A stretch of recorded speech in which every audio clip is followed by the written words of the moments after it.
Are we on yet?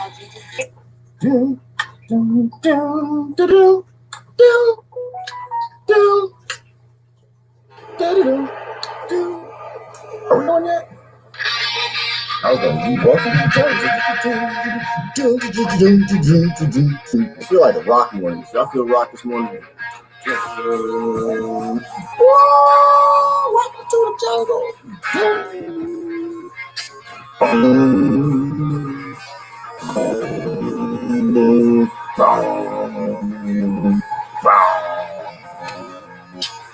Hey, darling. Yeah,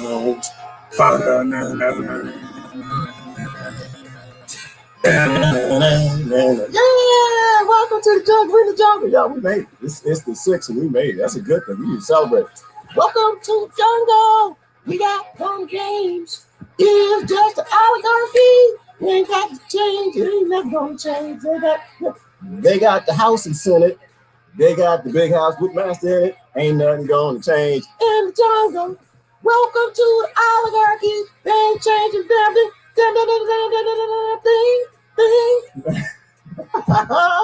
Yes, baby. They gonna make you scream. They were screaming yesterday.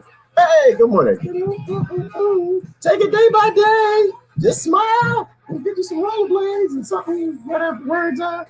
I forgot the words. All I'm trying to say, people, ain't not a damn thing gonna change in the jungle. Welcome to America. We all going crazy. Crazy. Z. All right. They're gonna make y'all scream. Did y'all see that? Oh my God. Did y'all? Oh, yesterday. I enjoyed yesterday. Woo! Good morning, everybody. Ain't nothing gonna change. We need an old white dude to tell us about the old white dude system. So I feel like we need to do oligarchy today and explain that to people. Did y'all see yesterday? My goodness, Lord have mercy. Woo wee! Boy, I tell you what, that was the insurrection. Like, no, it's not insurrection. That's just a corporate erection. It's the same thing when Black Lives Matter protests. I'm just trying to tell you. The only thing I'm encouraged by is people now know to film it. They film it. They're filming it. Agent provocateur. Stirring up state trouble. Nothing's going to change. Anyway, I'm done. I'm not going to say anymore. Listen, this is good news, people. I'm trying to tell you. I don't think y'all understand. We're going to turn that heat up on that frog. The frog going to get the hell out that boiling thing. We got all the Democrats. We're going to change everything. Yay! You're not going to change. The corporations decide everything. Anyway. Good morning, everybody. Y'all doing this? Brother Andrew's in the house. Coffee time. It is coffee time. Try to process and figure out yesterday. I think y'all watch Kim Iverson's video. I think she's kind of on it. I think that woman's figuring some things out. I'm not necessarily say I'm a fan. I'm not really a fan. I listen to a bunch of people, a bunch of alt news. I don't never listen to the ignorant news. I can get that from my family.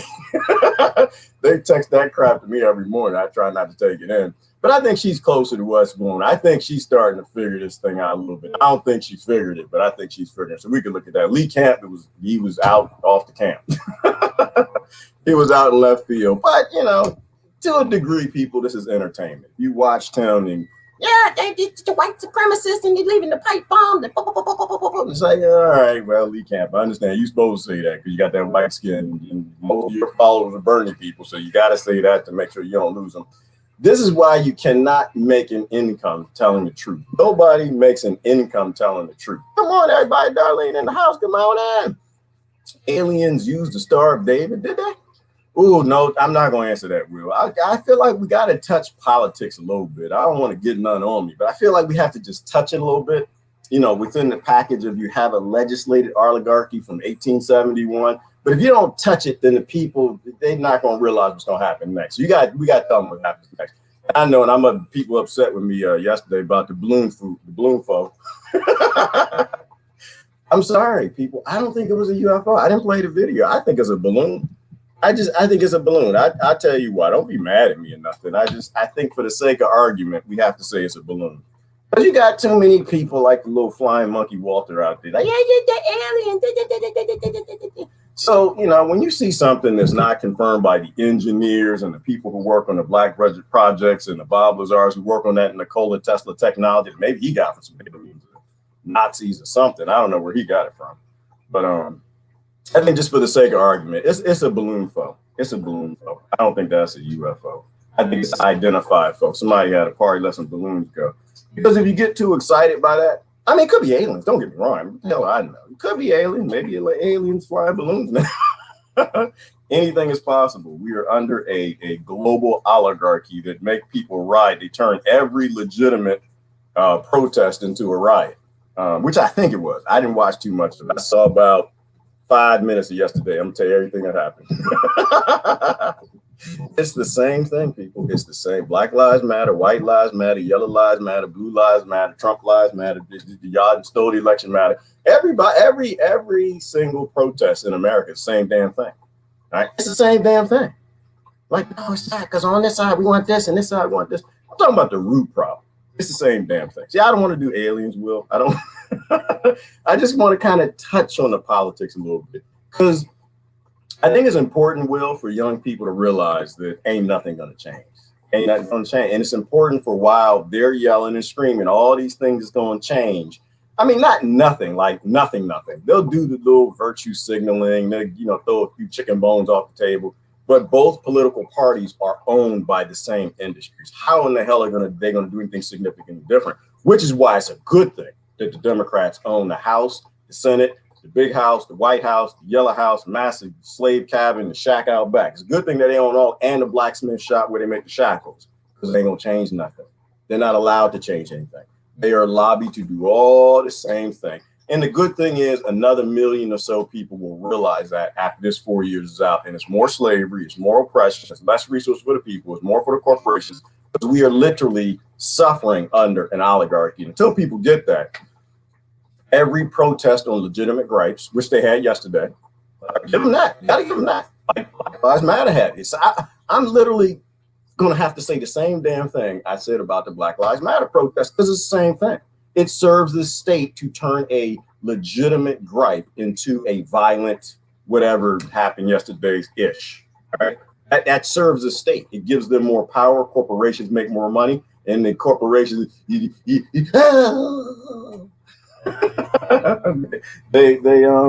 they climax. The police state was climaxing yesterday. I tell you, did anybody actually think that you can just walk into the Capitol? You just gonna walk into the Capitol? Walking in the Capitol. Have you ever been to the Capitol? Anybody ever been to the Capitol? All right. First of all, when you're on the Capitol, you are watched from all angles. They see you from the left, the right, cameras everywhere. They know everything where you're walking. They got your body posture. The satellites, they're all looking there. You have about 8 satellites watching you if you're in Washington, D.C. They even got the butt cameras. They got the cameras. Y'all remember the clown that's in the sewer? They even got cameras in the sewer looking at your butt cheeks, just walking by, because they're some freaks. The NSA, some freaks. Anyway, good morning, everybody. How y'all doing this morning? We have a conversation about it. What is the name of this? Protesting the oligarchs. Yeah. How do you protest the oligarchs? Great question. Once people know it's an oligarch protest, I mean, it's an oligarchy. How do you protest an oligarchy? To anybody who's not in America, just to let you know what's going on, the Americans are trying to get influence in the oligarchy, but none of them have money. An oligarchy is corporations and government in the same bed together, titillating, licking things, sucking on things, making money, freaky, making babies and stuff. We don't even have that. That actually would be great compared to what America has. The robber barons, railroad tycoons, landowners all got together and made this thing called America and said, you the monkeys, y'all got some rights. And they just got too good at it. They got so damn good at it that finally 1871 came along and said, you know what, these people are so stupid. Let's just take their republic and give them a corporation. And then we bought it. We went for it. Damn it, Ulysses S. Grant, President Grant, we went for it. So now we have a corporation like, damn it, they're going to go for that. How about we take their currency too? And then they took the currency, which was not our currency. It was the corporation's currency, but now it's the international banker's currency. So yesterday's protest is the same thing as Black Lives Matter, White Lives Matter, Blue Lives Matter. Nobody's life matters. You are under a damn legislated oligarchy. Washington, D.C. Act of 1871. What would have made things different yesterday is if the crowd started yelling and screaming, restore the republic. That would have been interesting. I would have watched it if that happened. Short of that, I didn't watch it. The only thing I saw was about 5 minutes, and I saw when they shot that girl. That pissed me off. I'm not going to play that video because It's the same damn thing. And then I'm gonna say the same thing when the cops shoot black kids in the street, or the white men in the street that nobody ever films, or they film it and they never put it out there. Y'all know police kill more white men than black men on the street, but you don't want to accept that yet. You don't want to accept the reality of today. But black men by percentage, everybody's got the same damn problem. You know, young little lady, and I don't know what color she was. I'm assuming her skin was bright, and she was climbing. You know, they were on. It looks like they were in a stairwell. It's kind of doing their thing, and they were, you know, people were yelling, "Get back! Get back! Get back!" You didn't know it was the police, and the police would focus on the men because that's what they do. Every circumstance is different. You police focus on a greater threat. So they were, you know, focusing on the men, and this little lady tried to climb through the window to go into, looks like, the level where, you know, all the oligarchs were hiding under tables and chairs, hiding for their lives, which is why it was a great thing they did that. Yeah, I love seeing people get out and stand up for themselves. I had no issue with the protest yesterday. I had no issue with Black Lives Matter, Antifa, White Lives Matter protest. KKK, get out there, get your message out there. Damn it. I have no problem with peaceful protests. All of those people have legitimate gripes if you're educated. Now, if you're not informed, then you don't know what the hell I'm talking about. And so she tried to climb through the window, and then you hear, she just falls back through the window on the ground, and she died later. Yeah, so, you know, my perspective on all of that is, first of all, it's your damn building. If you want to go in your government's building, and you want to just pee on the floor and go in the bathroom, leave the toilet seats up and just throw toilet paper everywhere, you have a right to do that. That's your taxes. Your taxes paid, but that's your damn building. But if you go into the Crown Corporation's subsidiary called the United States Incorporated, their building, and you think you got a right to free speech, say something, or walk through the door, or break a window, they can do anything they want to you. Besides the fact, you're not going to get in the Capitol building unless they want you in. Same reason they got in the Capitol building yesterday, the same reason they put the piles of bricks out there on the ground, the same reason George Soros gave Black Lives Matter $100 million. Why? Oh, the same reason AOC got elected. The same reason Bernie Sanders was kind of taken closer in and they put him up as a nominee. The same reason Donald Trump won. Right? All of those people, you know, they in their own ways were defiant, right? How do you break someone? I think I merged two thoughts together there. You break an AOC, a Bernie, a Trump. I think Obama might be in that camp too before he was president. Maybe, I don't know. Before he was in the Senate. I don't know. People say Manchurian. I don't know. Is you take them in and you break them. How do you break people? You give them money. That's how you break them. That's why I said the love of money is the root of all evil. It's having money. It has nothing to do with anything else. Because once you bring them in, you can walk them into establishmentism. Right. And that's why AOC sold everything out. We don't free everything. Everybody get cakes and cookies and pies. And everybody just take everything. Just go on. Yeah, I love you. She used to be just, hell yeah, that woman had some hard times in her life. But then she became an actor and they brought her in. And once you get her in, they give you that money. Then she ain't going to do anything that you want. Same with Bernie. I think Bernie did his job too good. I think he got up there and communism. Everybody, that sounds a lot better than capitalism. It's stupid, just like capitalism, but that's a whole nother discussion. The implementations that they will allow of these things. And they broke him. So Bernie capitulated. We need to put bases all over Vermont to go kill people and colonize, destroy things while people are like cheering him like he's a good guy. It's like, no, this is how the system works. Same thing with Trump. I liked all of these people's messages, people. I just didn't vote for none of them. And I'm going to say about them the same I said about them. I'm going to say the same damn thing I'm going to say today about the oligarchy. They don't care about you. Don't make me go George Carlin this morning. We might have to. They don't care about you. None of these people in the big club, and the big club literally prints the money. They give them all kind of money, and the husband and the wife and the kid, and everybody get used to that money, and they buy a little island, get a yacht or something. Things are going good. Then you catch a case of, oh, I have I promised my voters I was going to do this. And they said, okay, well, you do that. We're going to throw everybody in prison. We're going to kill you, or we're just going to give you more money. Yeah, so you choose.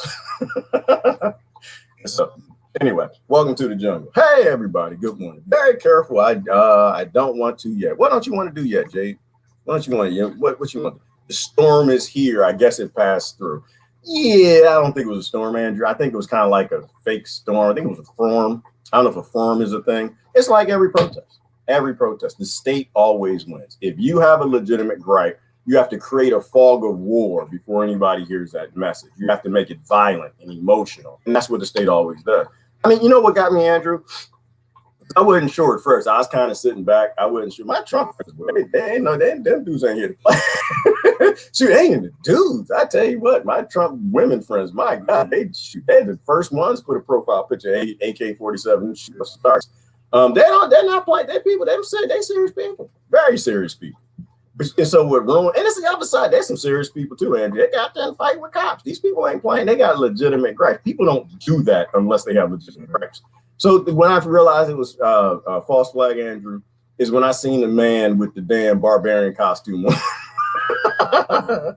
I know every single Trump voter, Andrew. I know most of the schemers. Let me say that. It's kind of racist to say you know all of. I know the schemers, and none of them wear no damn barbarian horns. And I'm like looking at this picture, and you got this fool standing up there with his shirt off with a barbarian thing on, posing for the camera, and about 4 or 5 of his cronies. I was like, all right, come on, stop it. Stop. Those are not my Trump friends. Hell no. You need to see the American flag. You need to see you need to see some AK-47s. You need to see some camos. You need to see like the night vision and stuff. My brothers, they got all of that stuff. The sisters too. You need to see that, right? That's how you know them. When I saw that, and I was just like, yeah, agent provocateur, which I don't like. You got that from Alex Jones. We would have no idea what an agent provocateur is unless Alex Jones said it. But he's racist. Okay, no, he's not. Actually, he's not. As of yesterday, everybody not racist. So everybody happy not racist day, everybody. Happy not day. Everybody's not racist. Trump ain't racist no more. Trump voters ain't racist no more. All of that is gone. What is that called? Trump derangement. TDS is gone. They cured it yesterday. We don't have to hear that crap no more. Everybody got cured yesterday. I'm pretty sure all the vaccines work. Everybody got herd immunity now. Everything can go back to normal. Everything is cured from yesterday. If you believe that, oh my God, do I have a country to sell you? Anyway, that's the thing. It was no storm. It was no storm. It's just to say, yeah, what a circus. Christine, the circus ain't over. It ain't over. It ain't over till it ain't over. Christine ain't no fat lady singing nowhere. I've not seen the fat lady singing. I seen the fool with the horns. It said, because the big lady, she got the gut. She got, you know where that saying came from, Christine? I don't even know, but I'm gonna make it up. She got the lungs, and she, because in the opera, she the last one. She gonna have the last say. You can have all those skinny people like that. Skinny people can't sing; they can sing. But when you get Mama out there and she can blow that horn, you know the crowd, tears rolling from your eyes, and you know you got your pamphlet. Oh my God, I gotta get it signed by this woman. You know your program. So the fat lady ain't sung yet. When she sings, that's when it's over. And in this scenario, she's the oligarch. So we'll see what'll happen. I think it's going to get interesting, right? Because I don't think anything's going to change with the Democrats on everything. They're because the same corporations that own the Democrats own the Republicans. They just have this illusion of difference and illusion of control. But they'll do small walks into darkness, right? Like the same way with the when the Republicans and Democrats is divided up and all of this. But it might be a little more blatant. Nothing's going to walk in a good way. Let's put it that way. It's the same thing if it was all GOP, it would be the same thing. But what'll be obvious is them faking the opposition. You won't see any faking opposition. Well, we're voting on this bill to get the people the universal health care, the Medicare system, educate, reform, something like that, give them some food, the monkeys eat some bananas or something. And they'd be like, but the Republicans, they're fighting us, but the Democrats, they're fighting us. Now it's going to be like, ain't nobody fighting y'all. Reminds me, Christine, you're not from America. And you're not a boy. Boys in America, when we used to go to school, we used to fight all the time. Let you know this. There was nobody, And so if you had to like fight, because I went to school in the Washington, D.C. area. And so I was kind of privileged. I lived in a suburban community, but I went to school with the kids from Southeast D.C., which, crack cocaine, which is another thing sponsored by government. CIA flew on all drugs, except the drug routes, but that's a whole nother thing. Mena, Arkansas, and Clinton. We ain't got to touch that. So very aggressive young kids, but to be a tough suburban, you had to act like you were tough. So, you get to squabbling, you're walking in the hallway, your books, hit somebody, and they hit you. Oh, my God, oh. Like you're hoping your friend were there because your friend would act like he's holding you. Like, hold me back. I'm going to take Tyrone. You had to do that. And Tyrone, like, damn it, this kid kind of aggressive. He from the suburban area, got food and shoes and stuff. I'm in here living in the poor ghetto like the poor whites. No difference. I'm handle mine, but he's being held back. So maybe he really wants to fight. So I'm gonna leave the guy alone, and then they would just walk away. But right now it's like ain't nobody holding Democrats back. Because it's the illusion. It's just the illusion. I can't do what I want to do because the Republicans are holding me back. Ain't nobody holding you back. Ain't nobody holding you back. Go on, dude. Let's do this, baby. Come on, let's do this. Ain't nobody holding you back. Come on, turn all of the corporations into communism. Like my Trump friends are scared of communism. Don't be scared of this damn communism. They ain't gonna put no communism. Are you kidding me? Corporations dictate to both political parties exactly what they do. All right. Google is not going to become state-owned. They're state-controlled, but they're not going to become state. Pepsi Cola, Hershey, like all of these corporations making all this money. Yeah, we're going to capitulate. We're going to go ahead and let you turn us into communism and tell us what to do all the damn time. Hell no, they're not going to do that. All right, so like I'm saying, just keep calm, people. Everybody just settle down a little bit. The solution for oligarchy has not changed since Plato's day. Y'all want to look at that? Well, I guess I'll go down the comments and we'll see what they go. Everybody just calm down. They need you to be upset.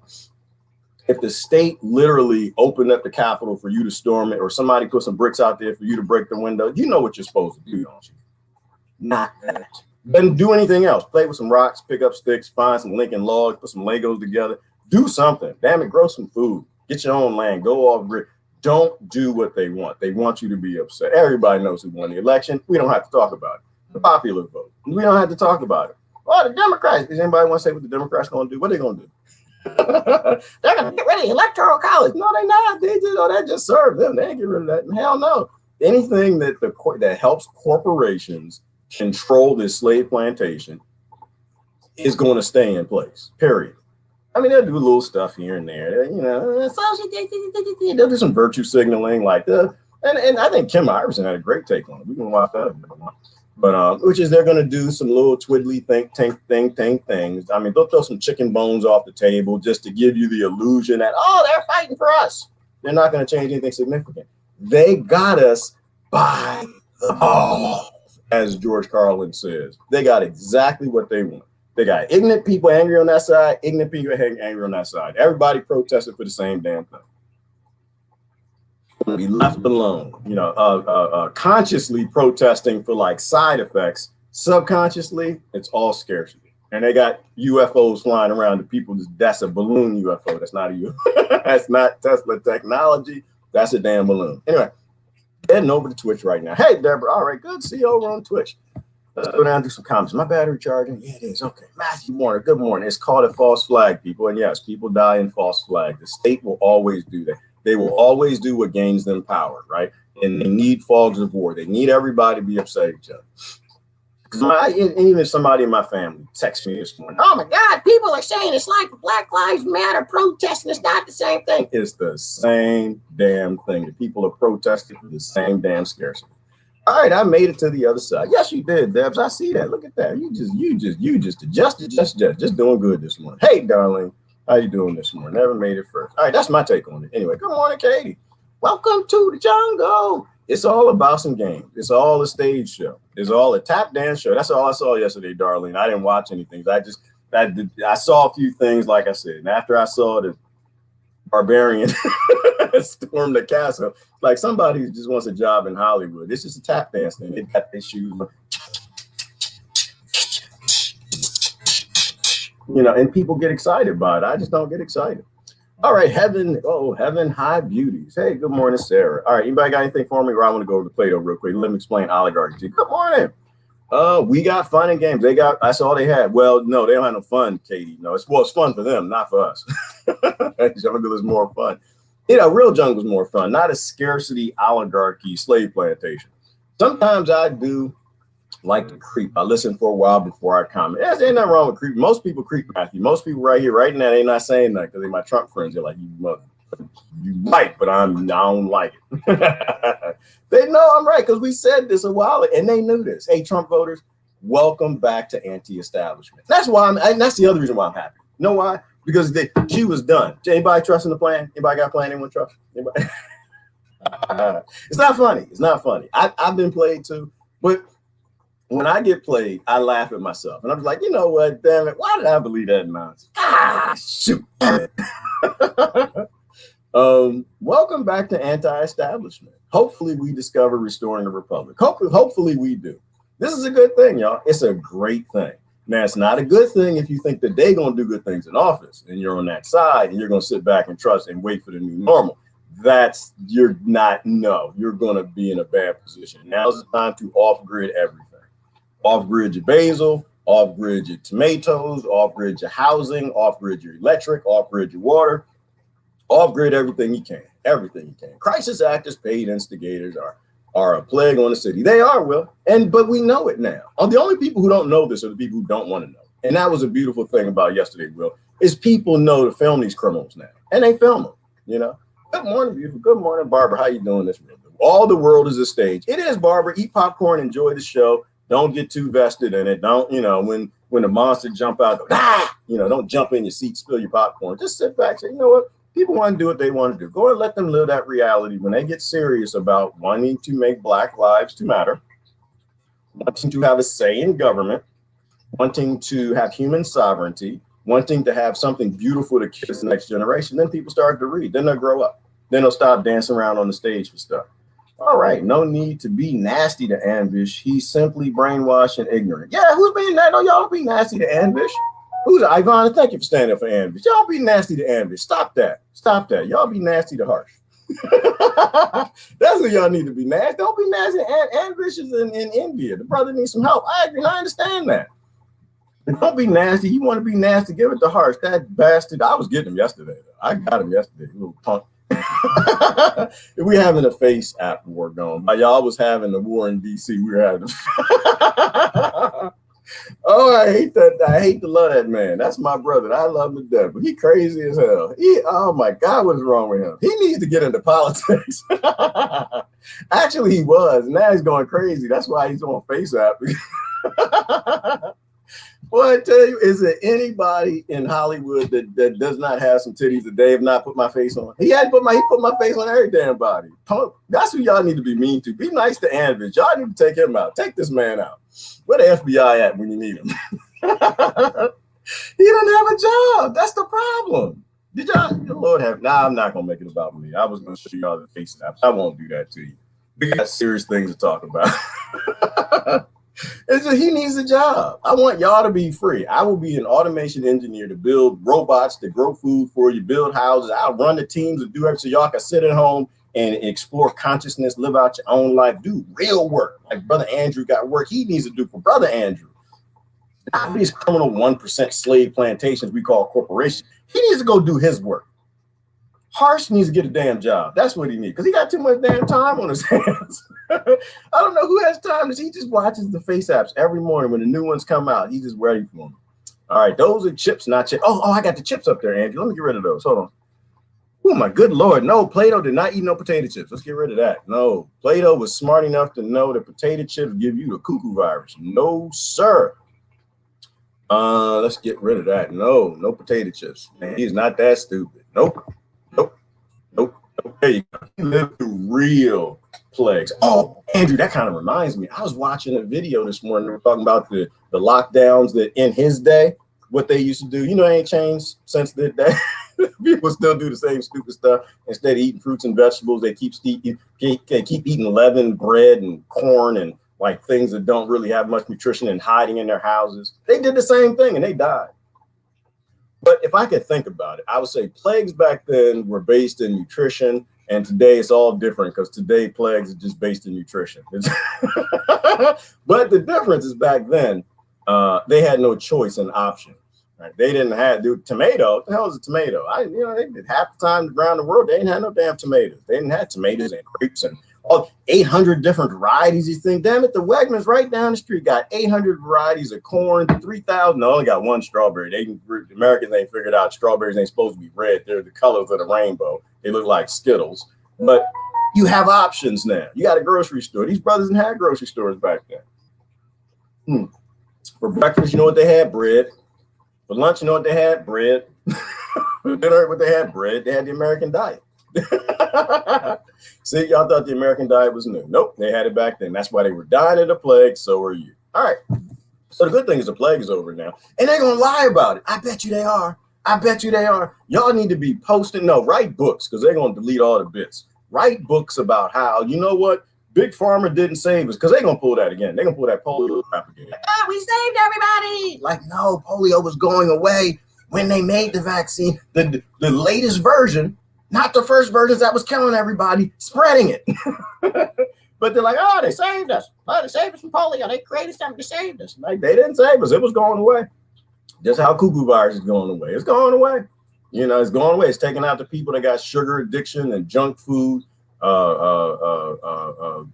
inabilities to get away from. So no, they're going to say, oh, we saved it. 2021, Pfizer swooped in and saved everybody from the cuckoo virus.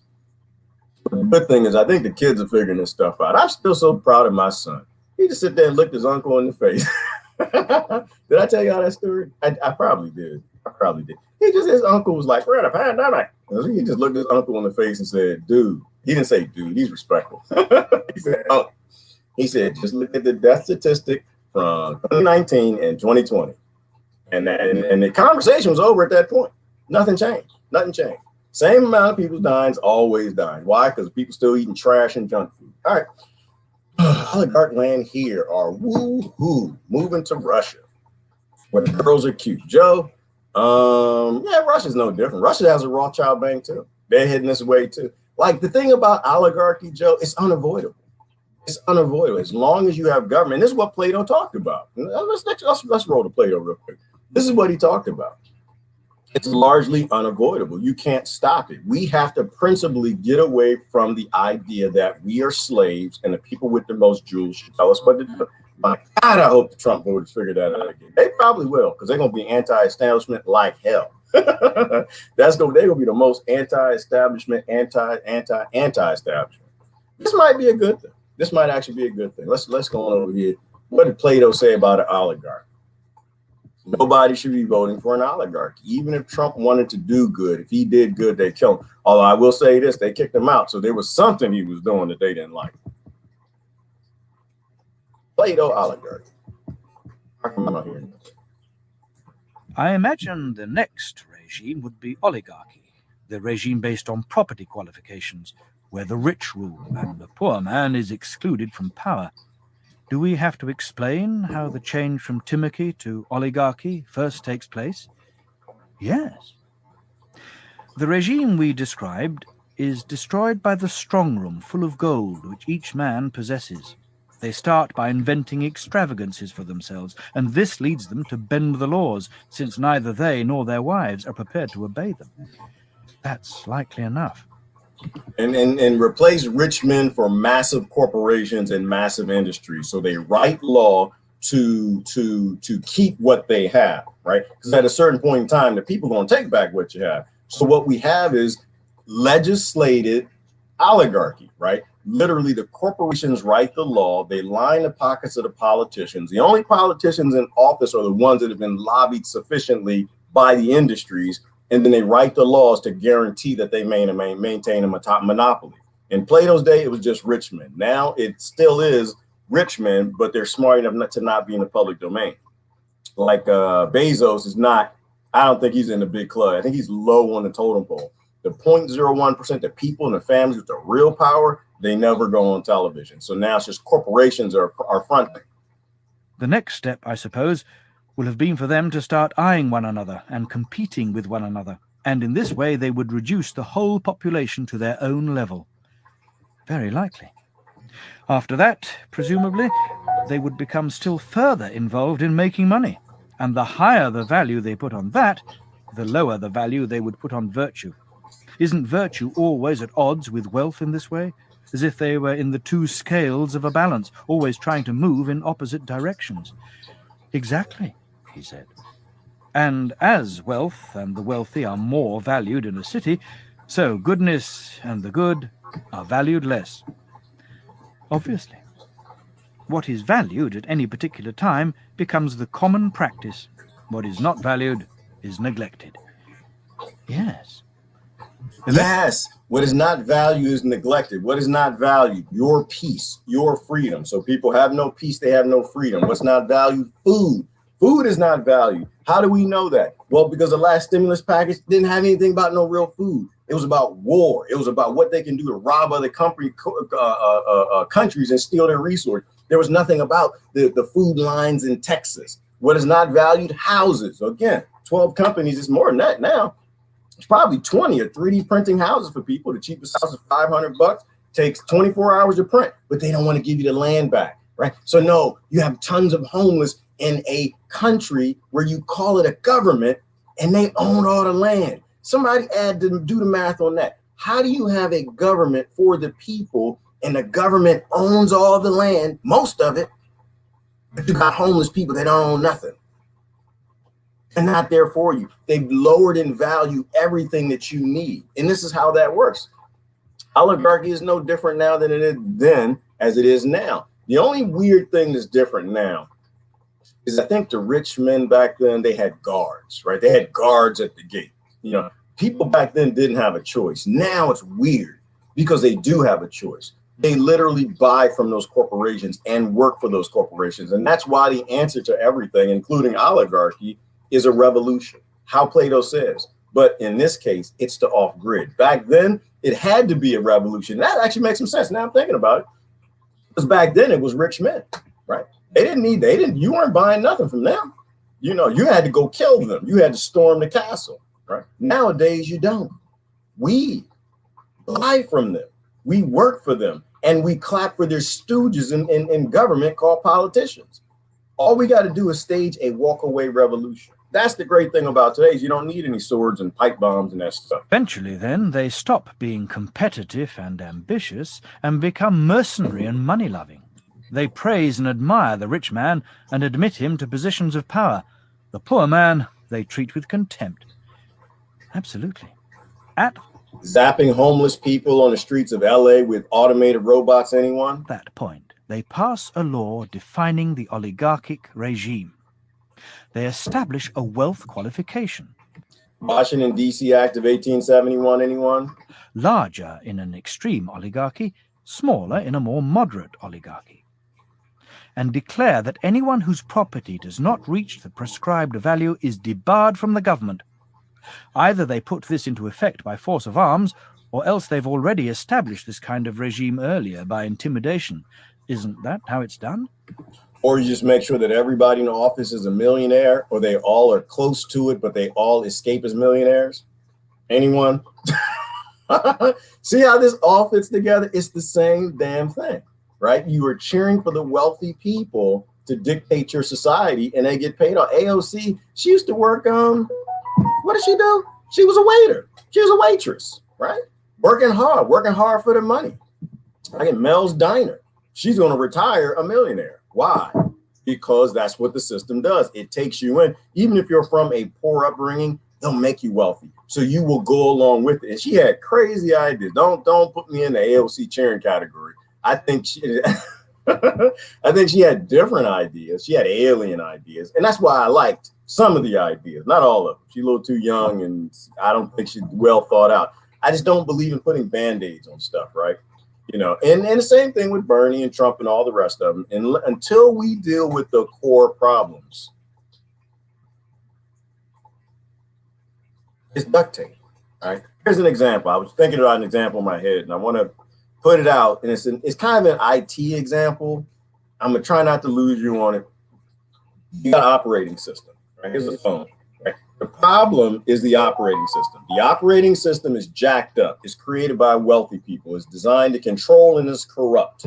All right. It is going to continue to cause you problems no matter what you do with anything above that layer. The next layer up is the app layer, right? So you've got apps that are written and you don't have any control over that layer either. We'll call that the politician layer, right? The apps do what the operating system allowed them to do. See how that's kind of making sense? This actually makes some sense. And then you got the user level, you. We keep hiring apps to rewrite more apps instead of dealing with the root oligarchy operating system. Does that make sense to y'all? I'm not trying to get too technical. I'm just saying until you deal with the root problem, you're wasting everybody's time. You're just putting more duct tape on top of an operating system that does not work. We have an oligarchy, people. Oligarchy. Yes, I think that works. It is. So that, more or less, is how it becomes established. Yes, he said. But what are the characteristics of this regime, and what are the kind of faults we said it possessed? Well, I said, the first fault is this very thing which defines its nature. Think what it would be like if you appointed ship's captains in this way, on the basis of a property qualification, and refused a command to a poor man, even if he was better qualified. I think it would be a sorry voyage they'd find themselves making, he said. And the same with any position of command over anything. That's certainly my opinion, with the exception of a city, or including a city. It is especially true of a city, he said, since the... All right, stop. That just messed me up a little bit. So, um, first of all, yes, Riley, all vaginas are hunted. That's just not even a thing. Eggplant, nobody hunting no damn eggplants. All vaginas. I don't even. Where did that even come from? Girl, we talking about Play-Doh. What the hell? This is why women, and this is the funny thing, women can be ugly as they want to, and they still being hunted. That's just, and this is the control that they have over men. You can be as bustified as you want. You can just not fit with any of the magazines, and she's still out there on the street. Like, I still know what you want. God doesn't give you that now. Anyway, so let's stop that. Where does that even come from? What's wrong with you? All right, you broke my train of thought. I can't do Play-Doh no more. I'm a man. I'm a weakling. I'm sorry. That's just how that works. But so we'll keep moving on. I'll post the link. Y'all can watch that. This is why women run the world. This is the problem with the world, right? It's not so much the oligarchy. Everybody's got their own little oligarchy in the way. All right, I'm gonna post the link. You guys can go watch that. Riley and messed it up. Everybody blame Riley. So, but anyway, Plato, and I don't really want to watch the rest of it either. Anyway, so he gets into the two cities, right? You got two different cities, and the rich man got to live in the city with the poor man, but one has to have what is that, social credit scoring? So it's pretty deep. I posted a link. You can watch it. Same damn thing we got going on right now, right? Coming up with more and more ways to separate the wealthy and the poor so the poor don't get in the way of what the wealthy want to do, creating two societies from within one.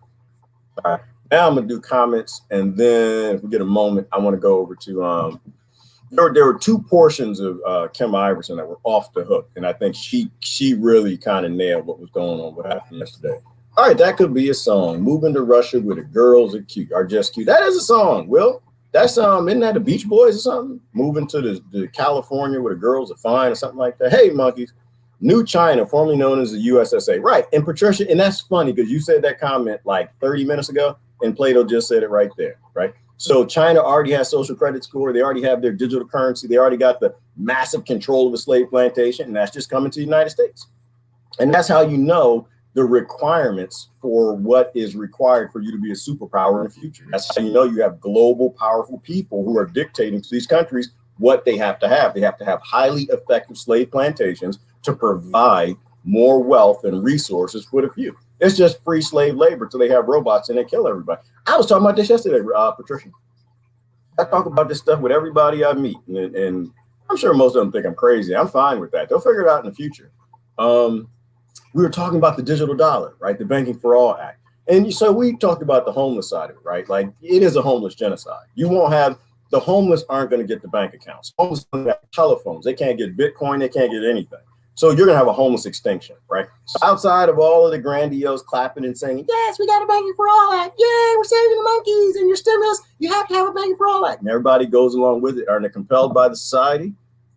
And homeless people won't get any handouts. So what happens to people who aren't getting handouts in the city? Same damn thing if they put you on lockdown. They die, or they move out and disappear into the woods somewhere. I don't get zapped by a drone or starve to death. These people don't give two damns, right? Well, no, that's a lie. That's wrong. The people care. They're people.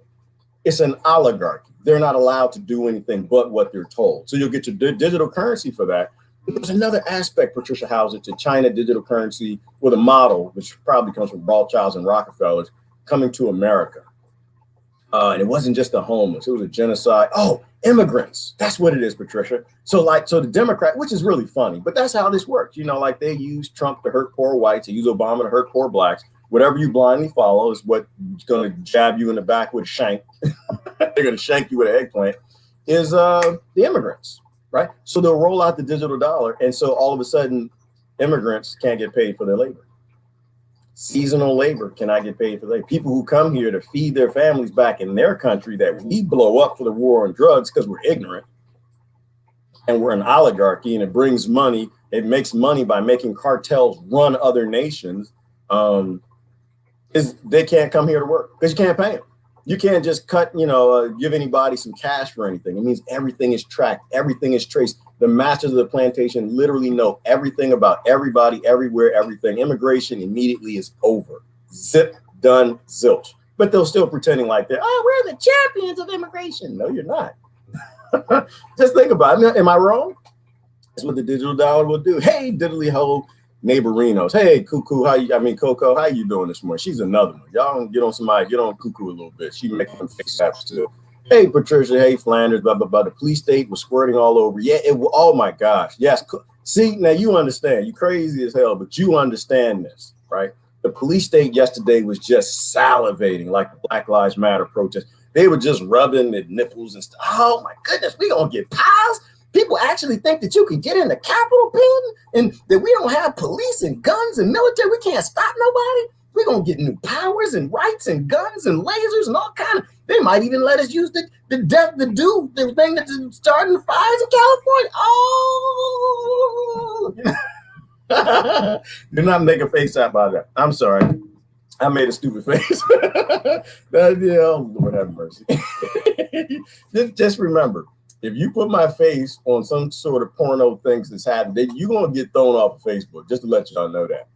But that's what I mean. Like, so the police state, and what she's trying to tell you, if you're listening, the police state needs you to get violent. And if you won't get violent, which I don't think most Trump voters are violent. Most people aren't violent people. Most people are good people. Just walk around, you meet them. Most people in Black Lives Matter, they're not violent people. Antifa, all the rest of them. They're just people.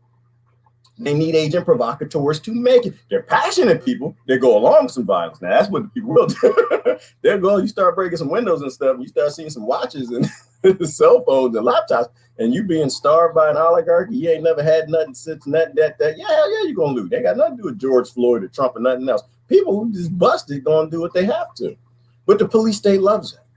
And that was the whole point, was that they need a fog of war to make it about bullshit, but you got a legitimate right. And they don't ever want you spending enough time to realize at the root level, the same reason they voted for Donald Trump is the same reason they put in AOC. Same reason they voted for Bernie. Same reason they vote for Obama. You know, everything is like, you know, our leaders are getting crazier and crazier and crazier. And the next one most likely is going to be probably a day show host. What's that guy's name? Who like cheered the fights, everybody fight. That's your baby. That's not my baby. Who the baby daddy? Ah! And people start throwing chairs. It's like, you're racist. You're not racist. Get the Ku Klux Klan on there and the Black Panthers, and they start throwing chairs and fighting. What's his name? Because they actually been thinking about. He was thinking about running. I forgot his name. In America. If you're in America, you know what I'm talking about. That's deep. G, ending immigrant labor through digital dollar. Oh hell yeah, Matthew. It's not deep. It's just, it's kind of, to me, it's stupid. It's stupid that we don't think about this stuff. I was talking to somebody about it. It just came to my mind. But so if we can't use cash, because where was I at, Matthew? I was somewhere yesterday. Jerry Springer. Yes, Darlene. Thank you. So I was thinking, imagine Jerry Springer America's like, nope, we already there. We got there and fast. They just not throwing chairs and throwing other stuff. Well, so that's the benefit of talking about it. So you start to realize what these bastards are up to when you start reading the laws. And we were thinking about the digital currency. Because I went somewhere. They would give me my change. I went somewhere. Where'd I go last night? I was eating some not saved grandmama food. Chick-fil-A. And they wouldn't give me change. Yeah, you just use your credit card or something. I'm like, no, I want you to use my cash, but we don't have any coins. Like, how you not have no coins? You got all that chicken in there. Y'all been making chicken. Y'all got chicken restaurants all over the damn country. I used to work for y'all. Y'all ain't got no coins. I know you got coins. They said, well, it's a coin shortage. Well, it's not a coin shortage. They just not print no damn coins. And that's okay. Anybody wants to judge me, I see Harsh is over here about to judge somebody. This is my lunch right here, Harsh. What you eating? This is kiwis. I'm going to eat the hairy ball-looking tops of them, and there's apples and some oranges. That's my lunch. No, so when we were talking about it, it was just like, okay, wow, you won't be able to pay anybody in cash. So who starves when you can't do that? You can't even send, say Cuckoo is your sister. You just want to give her, hey, here's $5 or something. You can't even do that without them tracing it and tracking it, right? All transactions will be monitored. And so, and this is where people, who was it? Who was the woman that found that document on the airplane that explained what I saw in corporate America working with predictive analysis software? I saw it. I didn't know it was happening, but she discovered it. Deborah Tavares found a document. It's called, if you're starting to wake up to this and you're starting to realize that there's something more bigger going on, what is the name of that document? Quiet Weapons for Silent Wars. You need to go read that, right? Because that's a part of this. All transactions, everything tracked, everything logged into a database. You can control and manipulate all people, all markets, all races, all religions by crunching all that data. You just got to get all that data in a database, and transactions is a big part of it. They need to know where you spend your money, where it goes, who you pay, how much you pay, when you pay, how you pay. And once they got all that, they put in a database with all your naked pictures that you took. You send your girlfriend and she sent you, and all the kids, had pictures they had on the toilet and videos they was making while they was in the shower. These little nasty freaks called the NSA keep all that data. They take all that data, where you shop, what you buy, when you go cheating on your wife, your husband, grab that your emails, and they put into a massive database. It crunches it all up and it spits out predictive analysis. And this is what they've been doing. They literally have been creating a virtual world to understand how to get a person like Cuckoo to do something, right? So they can feed things in. Did I mention that the other day? So they can play out war game scenarios, right? So they want to know how Russia's going to respond if they do X, and they can feed it in. And if they know everything on all the Russian citizens, American citizens, their neighbors or allies, what they've done in history, they got all that data, massive data, it can spit out most likely how Russia will respond if you put a battleship in this area because they did this back then, blah, blah, blah. And that's what AI is really for. AI is really not so much to replace you. It's so that they can predict the future. They literally have a time machine in a database. It blew my mind when I saw the predictive analysis software that's just in the public domain. I can't even imagine what the freak these people have. And this was back in 15 years ago when I saw this. Predictive analysis. Look it up. In fact, the company back then, I think they were called Intuitive. Fantastic piece of software. And that's the only thing I bring to the table. I'm an IT guy. I can explain that stuff to you. Hilarious performance, never laughed so in a while. It was crazy. Elaine, I tell you late, but when I saw did y'all see the dude with the crown? Should I find this picture? When I saw that dude with the damn crown, I said, are you kidding me? The barbarians done stormed the castle. Let's see if the news is already hiding. Barbarian Trump voter. I know a lot of Trump voters, Elaine. Don't none of them have no damn horns. Those are very serious people, and they upset. Barbarian, capital, barbarian man with no shirt out there just trying to get a job on Wall Street. Capital. And didn't they say that he was storming? Oh, look at that. Google brought up the search. I just typed in barbarian capital and Hill came right up. Yep, there you go, right there. Come on, I'm gonna show you. For you. Some of my friends, they're smart enough not to turn on the damn television, so I have to show it for them. Oh my God. Elaine, when I saw this man, I said, "Oh my God!"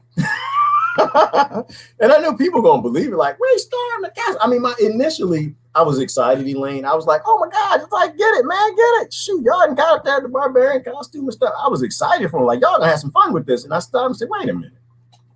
My Trump friends ain't silly like that. They're not. No, and they're not racist, and they not this, that." People throw this trash away. They throw the trash away that they put in your mind. It's all trash. Trump voters are not racist. In fact, if you think about it, Donald Trump got more of the black vote, the minority vote, than Biden did. By percentage, more people, and I might be lying about this, somebody fact. This is my understanding. I don't follow this stuff no more. But more black people voted for Trump than voted for him the last time, including the other minorities, the Vietnamese and the rest of the Asians and Hispanics. More of them. He increased his vote.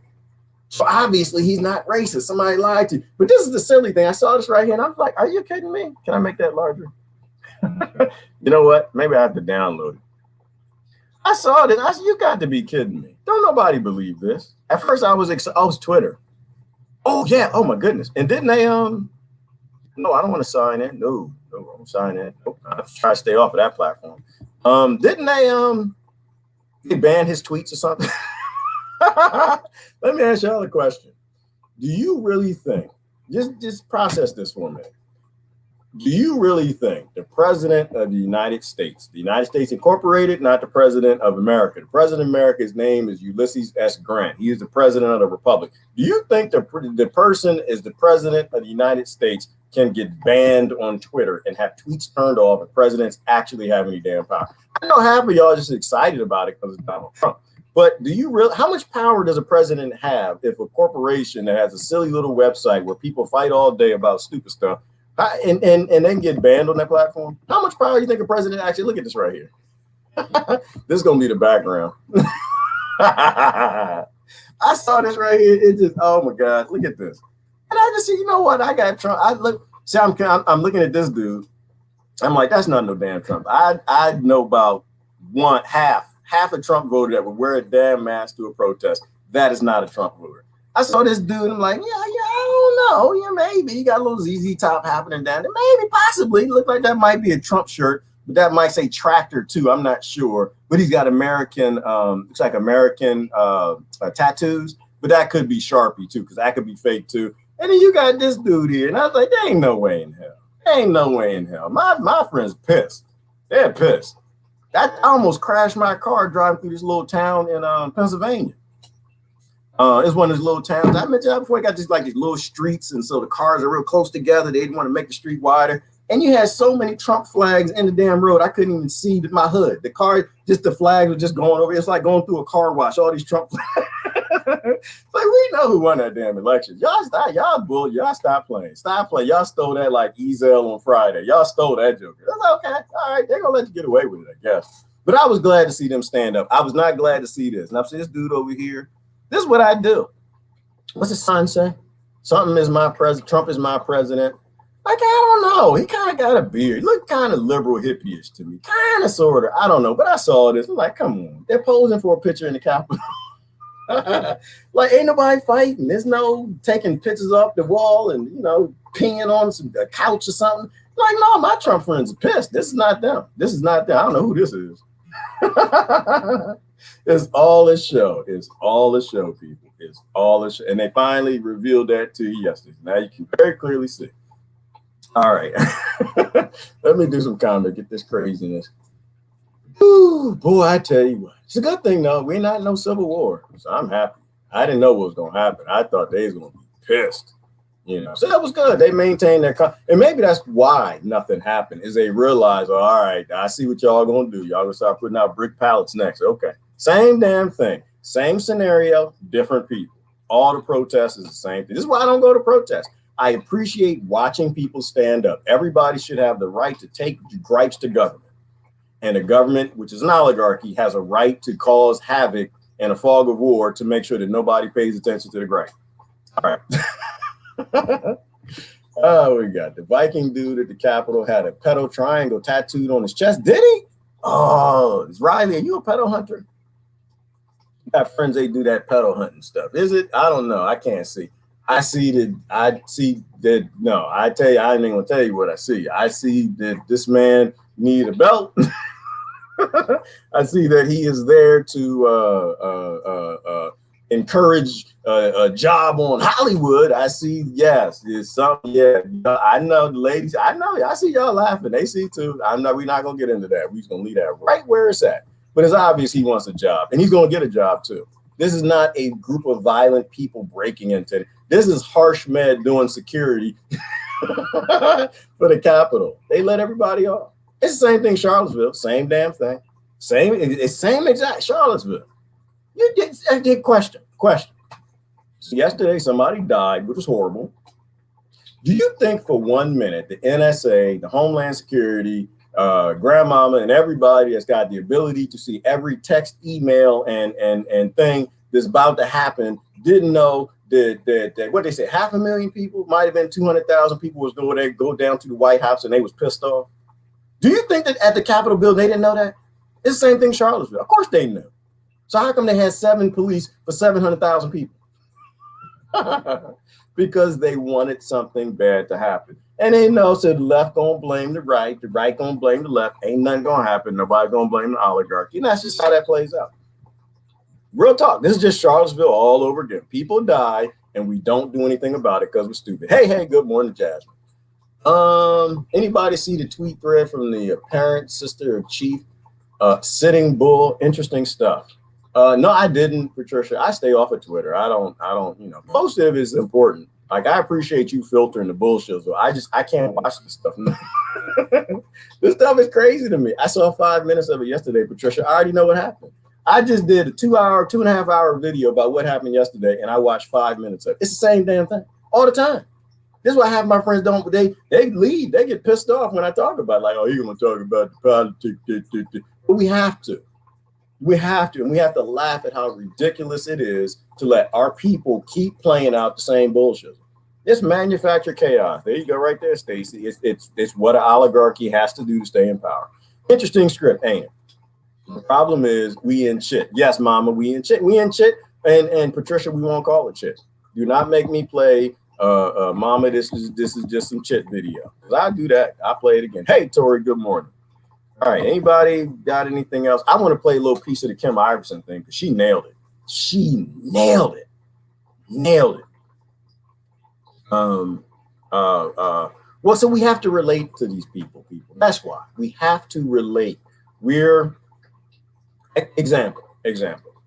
Everybody knows I'm done. I've had it. I can't live around crazy people. I'm getting the hell out of Pennsylvania. Got some T's to cross, some I's to dot. I'm gonna go live around people who like a little bit more freedom than the crazy people that live around here and face diapers and distancing by eating donuts and Twinkies and everything else that causes the cuckoo virus.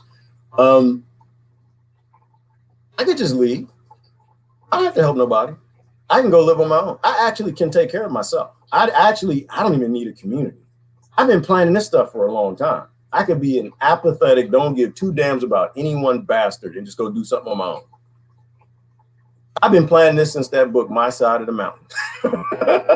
Those little white kid decided, I'm sick of your crazy colonizer environment. And he just left his parents and went to live in a tree. That life has been sexy to me for a long time. But who are we if we will go protect ourselves and escape off grid and not help other people? That's where I stop laughing and be a little serious. We have to look at politics. We have to, because there's still too many people who believe it, people. We got to have more love for other people than our tolerances of the bullshit. I know, I need to look at it more, to be honest with you. I do. I'm not talking about you. I'm talking about me too. I do need to, because when my family sends me something stupid, I need to know why it's stupid. I need to know what they're talking about. Right? They send you that text. Oh, we need Medicare for all. We need health care for all. No, we don't. We need a medical system that actually is a medical system. We need a medical system that actually heals people with real medicine. Doesn't just sell them drugs because it makes money. Well, like, what is the other things? The border thing. Oh my God, immigrants are coming over the border. Yeah, right. Why are they coming over the border? Because we have a CIA that's blowing up their countries so they can't live in peace and freedom. And so they're escaping the lands that we've destroyed, stealing their resources for other corporations that work with our oligarchy. Like, y'all see what I'm saying? I know it's annoying. It is annoying. It's annoying to listen to the bullshit. If you don't listen to it, then you don't know what's going on. And we don't know how to reply to them. And then more people get trapped. See, the only time I get annoyed when someone's talking politics is if they're on like an extreme side and everything out their mouths is bullshit. We live in a time right now where we have a lot of people who are speaking up, who are starting to see through the system, which is a good segue into Kim's video. I want to take you exactly. It was a long video, but I'm not going to play that. There were just a few minutes I thought were kind of important, where you're seeing alternative media actually starting to figure this out. And this is why it's important. If you don't know the issues of what they want, then you can't explain it to them. And right now, our position is, okay, your party's saying this. I guarantee you will not have this, and this. You won't. I mean, you might get Medicare for all, but it's not going to help anybody. It's not healing people. It's just making more drug addicts out of people, selling them Rockefeller medicine, expensive treatments and expensive drugs that nobody can afford, which just wastes more money, which entraps us even more to debt from this global banking cartel, right? Oh, wait a minute, I didn't press the button. But we have to know what's going on. And then, but then I get it too. Some people can't watch because maybe they were attached to it and they're still trying to get over. They're in withdrawal because they used to believe it, so they it's still a little too close to it, or they want to be right. Sometimes it annoys me when I want to be right. Everybody wants to be right. So she took you through the first whole good piece of it. I want to say it was 35 minutes in, somewhere around here. It was started getting real good and important. The whole thing is delicious. I just don't want to play the whole video. I want you to watch her video and support her. But she is one of the alternative people who's starting to figure out that, hey, I mean, she was mostly left, but she has a lot of a right following. So to me, it tells me that she's saying things that are probably pretty important. And the more videos she does, the more I'm seeing she's getting closer to the point of we have an oligarchy. When she talks about this, she's where I was 2 years ago when I was calling it corporatocracy. You can go back to my post. It was all corporatocracy, corporate, and that's where she's realizing that corporations are deciding everything for both political parties. So she's calling for both groups to come together, but she's saying because the left is more in power, they're going to try to take more power over the right if there is a coming together of People's Party. It's a bad choice of words. But wanting to do all of these reforms right now. Oh, damn it. It's a whole lot of commercials. Hold on. I'm a judge of commercials. Fitness, instruction, and entrepreneur, Fred Smith. He's probably a good guy. Let's see what he knows. Uh-oh, get a pause. No, I don't. Told us the B&H photo helped change his life. Fred, tell us your story. I was a fitness instructor in Atlanta, and I All right, I'm gonna stop. I'm not gonna do that. I'm not gonna do that. Is not the path forward, and so we just need to drop it and instead say, listen, let's not try to repeal Roe v. Wade, and let's not try to repeal the Second Amendment. How about that? And what we'll do is we will focus on something else. Right. Oh, good example. So right there. So here's what they're talking about in the political world right now. So the right's scared they're going to repeal the Second Amendment. They're not going to repeal the Second Amendment. One, they can't. Two, it doesn't serve them. If they try to take your guns, you and I both know what's going to happen. Right? They're not going to do that. You're going to reveal that government actually doesn't have the power. Oligarchy doesn't actually have the power they think they have. The last thing they would do is tempt a rising up to prove that the people actually have the power when they're not going along with it. So no, they're not going to do the Second Amendment thing. They get money from the weapons dealers anyway, And we dealt with this, right? This is the whole where we were fighting guns because guns are violent, right? With the government, the most violent government on the planet. The number one weapons trafficker in the world wants to take your guns. If that ever is the case, that's when you need to fight. Right? People who don't believe in violence, which is probably a lot of people on the left, majority, they believe in that stuff, which is good. But you don't go to the most violent psychopath who gives tanks to children in Africa, to regulate guns in your country. You're ignorant and stupid. So no, they're not going to do that. What is the other thing she said? The big popular things, I guess. Because I don't even know what they are because I don't watch it. Let me go back a little bit. What was the other popular thing they think the Dems are going to get? That's not unique to America because we've got certain laws. That is just the human condition. And the sooner we recognize that, then the sooner we can deal with it. So, wanting to do all of these crazy reforms that, even if you don't think they're crazy, and maybe there's a bad choice of words, but wanting to do all of these reforms right now is not the path forward. And so we just need to drop it and instead say, listen, let's not try to repeal Roe v. Wade, and let's not try to repeal the Second Amendment.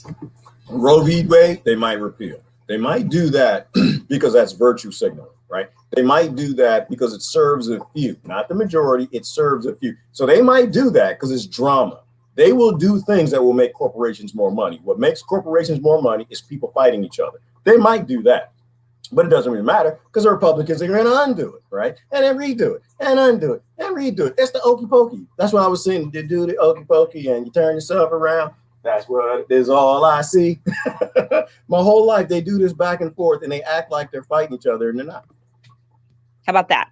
And what we'll do is we will focus on something else because that is not our issue that we need to be talking about. That's not it. That's not causing you to not be able to pay your mortgage. That's not causing you to not be able to. They don't want you to pay your mortgage. It's literally their job to raise home prices and make homeless people and keep them homeless and not 3D print houses or give land back because they need house prices to stay high. Because they get lobbyist money from the real estate companies. So you can't pay your mortgage because they don't want you to. It's not because you need more money. It's because they make the prices high enough, and they keep them high by keeping people out of houses.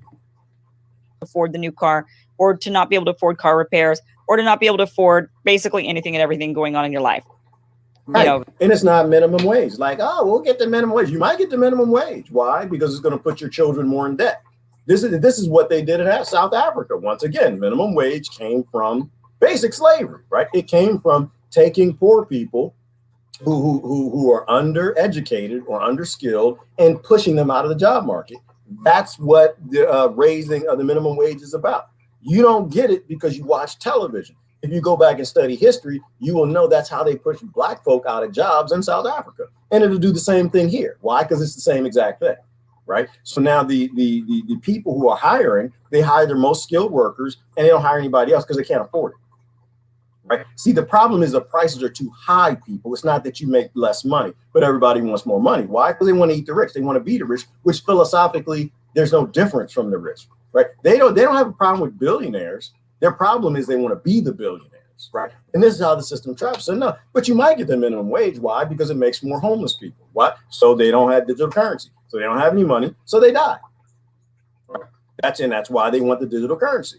It kills more people. So back to quiet weapons for silent wars. It's all depopulation. And that's not a conspiracy theory. That's what kings and lords have always done. When the population is too much, you can't feed everybody. The kings and lords want more. Like Plato explaining the oligarchy, you need people to die. And if it's a passive dying, it's better, as opposed to using, the military or war, viruses. Kings have always depopulated populations, people. This is just history.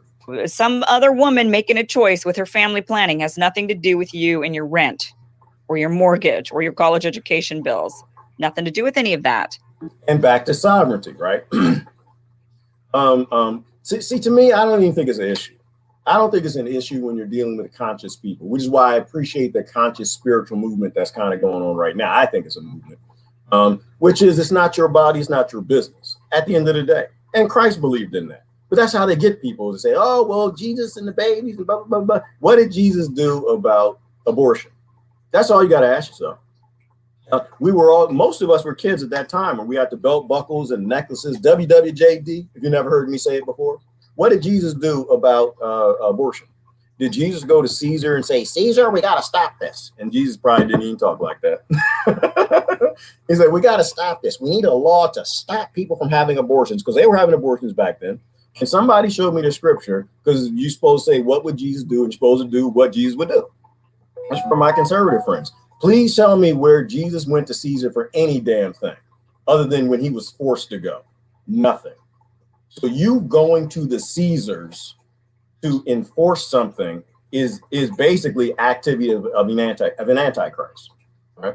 See, the thing is, when it comes to sovereignty and free will and the things that God gave you that you defy because your pastor says it, because it creates conflict, because they also make big money on conflict, and they have marches to go to and signs, and they can get a mega church maybe out the deal,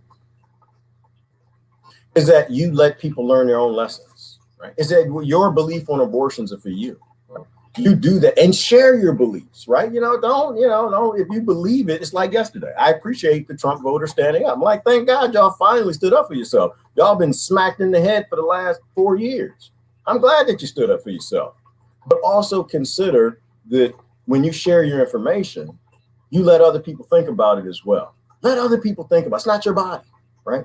God gave them a body and free will, a temple, and you're not supposed to abuse it. That actually is sin. But, I'll leave that where that is.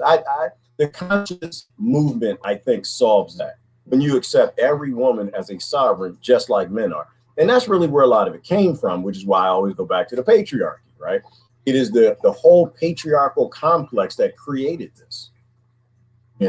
Nobody tells men what to do with their bodies. And that's really and I know, and so on the other side, the people, understand that these are good people and they're trying. Like, they're not doing it because their pastor tells them to. They're fighting abortion because you can feel that angst inside when you see a baby like dead in a trash can. They show those pictures. People, I used to be in that world. I know what that does to you psychologically, like we talked about yesterday with the augmented reality. They give everybody this reality. everybody is passionate and everybody thinks that they're doing the right thing. That's what boggles my mind. One of probably the most profound things that I finally realized after people were telling me, it took me a while to really swallow it, but I swallowed it this year. And that is everybody thinks they're right. Nobody's out there doing anything because they think they're wrong. They're doing it because they think they're right. And they know that maybe some of it's not good, but they think it's for the greater good.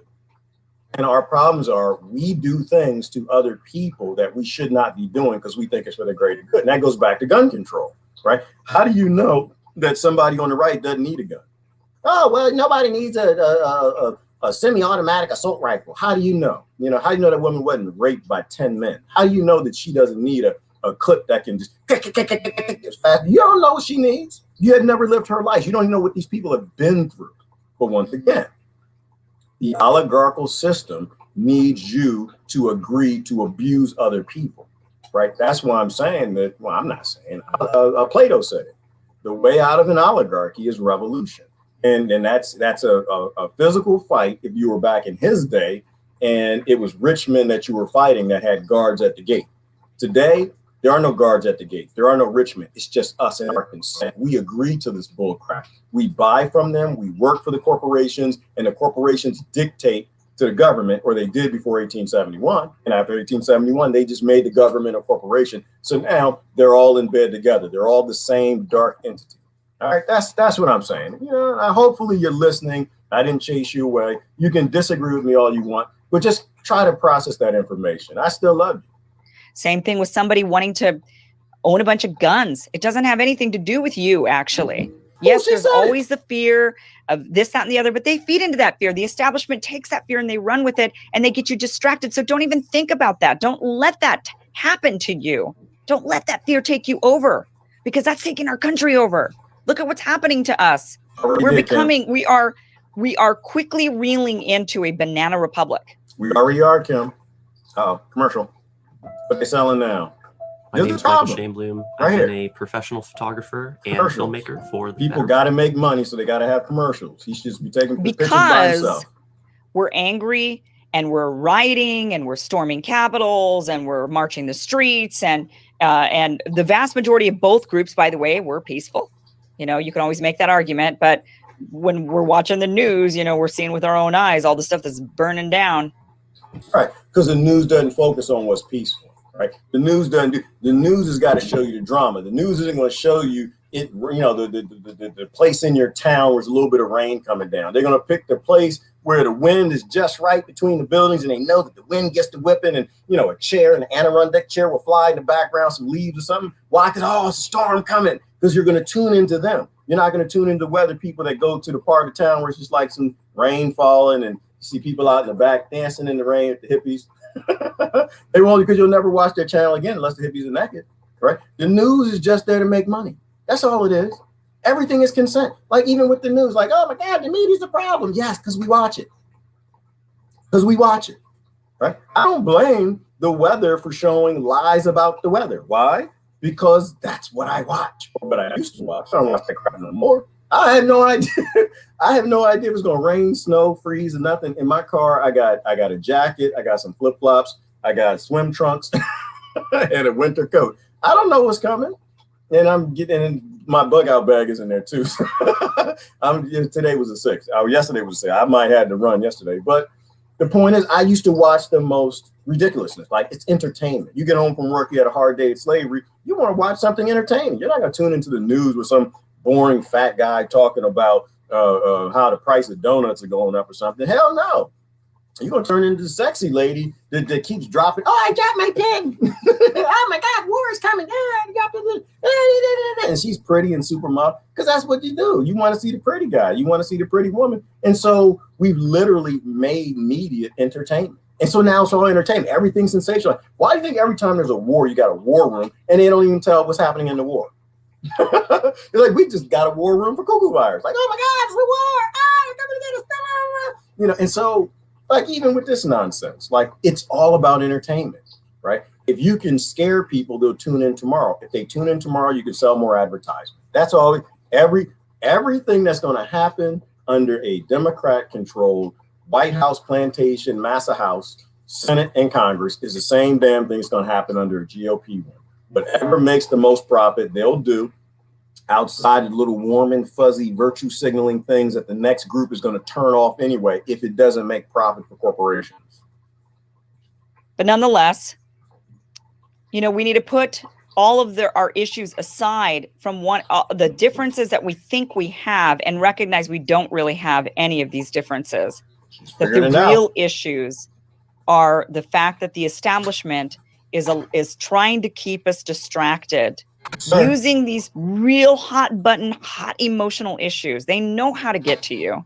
They are so smart. If you haven't figured out how smart they are by now, they are so smart. They are so smart. Ain't that smart? First of all, I ain't that smart. Y'all gonna watch me eat a dirty apple. I didn't even watch this. This is lunch. Actually, this is breakfast. Y'all ain't gonna. I'm gonna eat the dirty apple right here. They ain't that smart. After a while, you realize in nature that if you're not evolved with nature, eating some dirt, you're gonna die. You need your immune system moving forward with everybody else. 2016 happened, and they were taken off guard. Both parties taken off guard. They didn't know what the hell to do. So they spent 4 years figuring out what to do. And we went, you know, the media went on, Listen to this. and then today, you know, they sit there and they cannot believe what's happening. How can you not believe CNN? How can you not believe what's happening when you spent 4 years telling people that the election in 2016 was a sham? This is the part right here where you need to tag your political friends. This is the part. They don't need to hear none of the other stuff or me calling them stupid. This is the part you need to hear, because this was a play. It all was a play. And she said it better than how I've ever said it. That Russia got to us. How can you sit there with a straight face and say, how can these people subvert democracy and not believe the election results, when for 4 years, you know, you kind of told people they couldn't trust our democracy, that they couldn't trust our election systems, that they could be hacked and manipulated by Putin.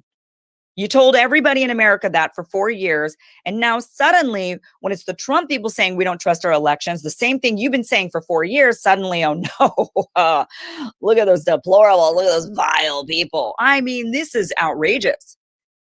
This is outrageous. It's outrageous that we've allowed them to gaslight America for 4 years. And then we allow them. And I see this all over social media today. I went on my Facebook, and what did I see? Post after post after post of people saying, this is disgusting. How dare these people? And I'm sitting there thinking, did you not pay attention to, were you not the same people calling for impeachment, saying Russia, Mueller report? And now suddenly these people are lunatics. These people are the conspiracy theorists who are hunkering down in basements believing QAnon. That's who these people are. After 4 years of your crap? Sorry. Now through January 7th, join Planet Fitness for no enrollment. Start 2021 with tons of ways to get moving in our... I'm not gonna, nope. And you, again, call me a right-winger, call me a closet Republican, or you can call me consistent and not a hypocrite. Because that's what I'm seeing a lot around me, is a lot of hypocrisy, tons of it. And even from the people today that were storming the Capitol, a lot of these people were the same people that were saying, oh my gosh, these Black Lives Matter protesters are going around and look what they're doing. They're taking over City Hall and police buildings. And then they just took a page right out of their book and said, well, okay, we're going to do it too. I was on mute. I had to turn off the mute real quick. It is condescending, Elizabeth, but listen to what she's saying. She hits both sides. Just give her a minute. She's putting together the pieces that make it all make sense, because we are all hypocrites on all sides, not just from a spiritual consciousness perspective, but always from a political perspective. Just give her a minute. Let her lay it all out for her. She's going to talk about the left as well. So hypocrisy, you know, all over the place. But what we have to do is just remember that we are not each other's enemy. And, I'm suspicious. It's hard, right? Because right now, I think many of us are very suspicious of our democracy. We're not really sure how much of it we've got. You know, I saw a lot of what seemed like election fraud going on in the primary. What the hell was up with Iowa? And Pete Buttigieg and Shadow Inc. and the app that counted the votes. Doesn't that sound eerily familiar? Like it was a dry run, you know, like, oh, let's develop an app. Let's pay for this app to be developed with DNC insiders and have them develop the app that's going to count the votes. And then we're going to have Pete Buttigieg declare victory. That same Pete Buttigieg, by the way, who's now been rewarded with a cabinet position. Does that not seem, I mean, it's like hiding in plain sight.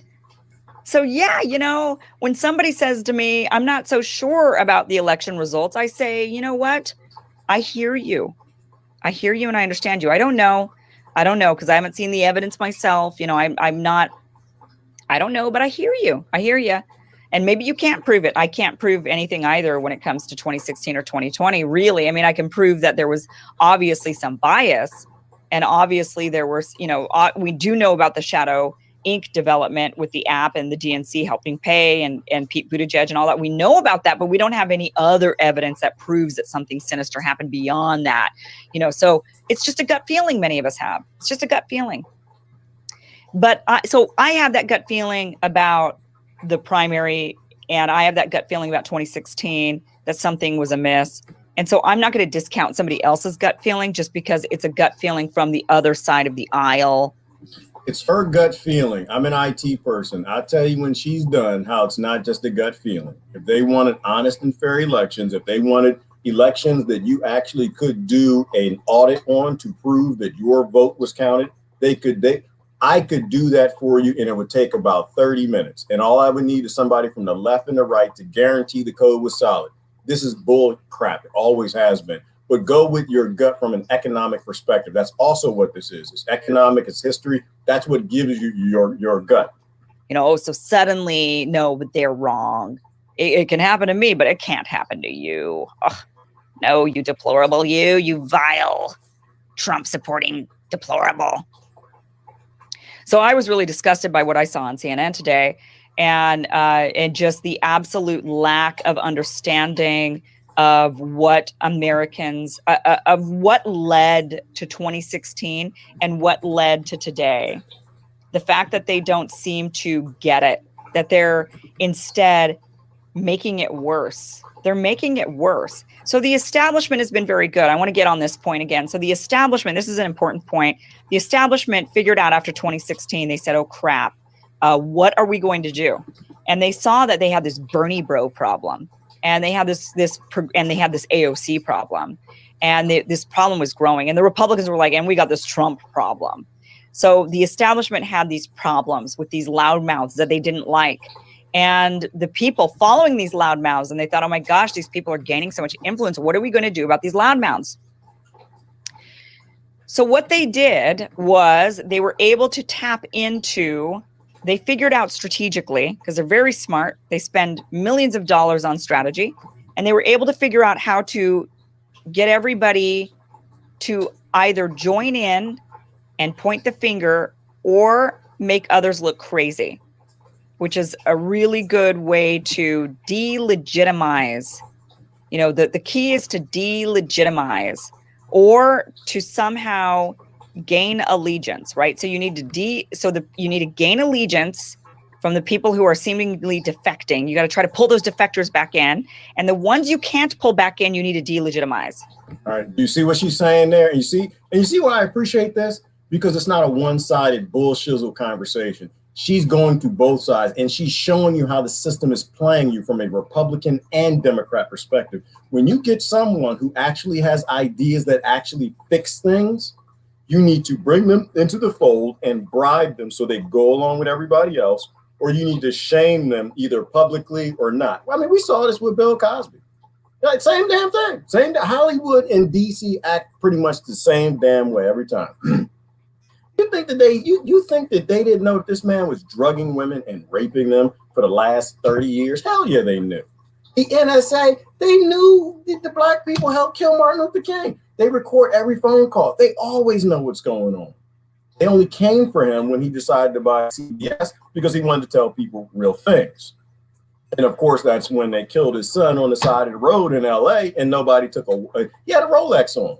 They didn't take his car. They didn't take a dime out of his wallet. They just killed him. And then magically, Bill Cosby didn't want to buy CBS anymore. And now we understand why, the Telecommunications Act, right? We get how this works. You know, they need the few in the big club controlling all the media. So it's the same damn thing. So they came for Cosby, you know, and he was doing dirt. The same way everybody else does dirt. Does anybody think Donald Trump doesn't have any dirt? Do you think that you can become a billionaire being honest? You can't. You absolutely. I know a guy personally who Trump put him out of business in New York. He had an engineering firm because Trump did something crooked. Well, how come you didn't hate Trump? Trump lived his. Trump was the best Trump could be. Trump, so he trumped. Okay, I don't have any issue with it. I know Obama issues either. You know, people do what they do. Everyone's born in this conflict-based society, and they do the best they can with what they got to get as much as they can. And that's what he did. Do I sign off on it? No, I'm just being honest. I'm the one that's going to be honest with you. And I think more and more others also are starting to be honest, like Kim and a few others who are starting to figure this system out. And they're starting to speak from a systematic perspective, not a side effect, tribal, bigoted perspective, because I'm on this side or that side. It's the system that is the problem. It absolutely is the system. But they have to turn these people into South. Freaking gangs do it. I'm going to skip ahead. I mean, it was a great one. I want to get it to her last point over here. She might have said something else deep too. I like the fact that she kind of explained to you why the Bernies fizzle out, why the Trumps fizzle out, why the AOCs fizzle out after all these grandiose ideas, why Obama fizzle out. The man was going to give you, what's he going to give you? He's going to give y'all cannabis. Remember that? Oh, he's going to end the war on drugs. Give everybody cannabis. That ended real quick. Pharmaceutical industry can't have that. You get sat down once you get elected. Like, no, that's not how that works, bro. You know, you in here, we do what makes money. So do you think that Trump got in office and he was fighting the deep state? If he were fighting the deep state, he'd be dead. Right? Now, did he do things they didn't like? Sure, I give you that. I mean, he did, you know, he's not being selected. And based on my lying eyes, what I saw, that man had more to popular vote. But they can't let him be president for some certain reason. And this, I'll end up on my theory, which is I just think he wanted to be in the big club and they didn't want him in. Or he was in the big club, or I seriously doubt he was in the big club, or he was on the bottom of it and he ran his mouth too much. Like, he won't go along to get along like Jive Bowden would or Kamala would. But they got something on everybody, people. That's my point, is that you don't become a billionaire in America without having a line of bodies behind you. So once you get in office, you would do exactly what they say. The same way the gangs do. You can't get in a gang or a mafia unless you do something that will guarantee you won't ever turn on the mafia, or they got evidence on you. Okay, let me skip ahead real quick. This is not at the president level, it's at all levels. If you have an NSA that knows everything about everybody, nobody in office is ever going to do things against the oligarchy that brings profit anywhere that's significant. Why? Because they know what you've done. They know what your kids did. They know what your grandmother did, your wife, your uncle, everybody, and they'll put them all in prison. That was one of my theories. I think that, you know, you get in office, they got this stack of crimes that they just put on the desk in front of you. Boom. Hi, AOC. All those ideas that you had, you're going to free the monkeys and help everybody, let everybody, send them drugs or something. I don't know if she said that. But yeah, if you do that, you're going to hurt our funders. We're going to put this 257 list of people you know who are all criminals that you've known since birth. We're going to put them all in prison. Because here are all their crimes. We got all their phone calls, their emails. We got everything, you know, including 30 of them are in your family. And she's going to do, and she could be the cleanest person on the planet. That's what happens when you have this quiet weapons for silent wars and you have an acronym agency that traps all this information.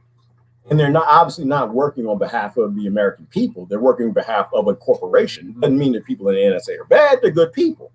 But once again, the system is not for us. This is a corporation, and these are all other departments within a corporation, and they will only do what is for profit. You know, the end result, well, how do you fix it? And I'm going to do her thing in a minute. I think she said something in our area I wanted to talk about also. You get rid of the Washington, D.C. Act of 1871. It's a step. It's not the final right thing, but it's a step. Oh, the election thing I was going to mention. Right, so, we can't have fair elections. It's just so hard. You know, election is a damn spreadsheet. All right. Who's this? Paul, here's your vote. It goes in the database. Paul Jones, your number, social security number 177899999. This is Paul's vote. That's it. Paul gets a ticket when he votes, and that ticket goes to him. Here's your ticket number, Paul. Everybody votes. All the votes go in the database. This is literally a piece of software. It takes 20 minutes to write. All the votes go in the database. After the election, oh, somebody won. All right, well, let's do a checksum. To you old IT guys at what do we call them? a CH mod, just do an audit for other people, right? I was an operational manager. This is what we do. You just go back and do an audit. Paul can go right back in, put his ticket number and see, was my vote counted? Okay, my vote was counted. Everybody go back and check their vote to guarantee their vote was counted. But on top of that, you can go software. So you have me, and I ain't on nobody's side. I think y'all are crazy as hell voting for an oligarchy.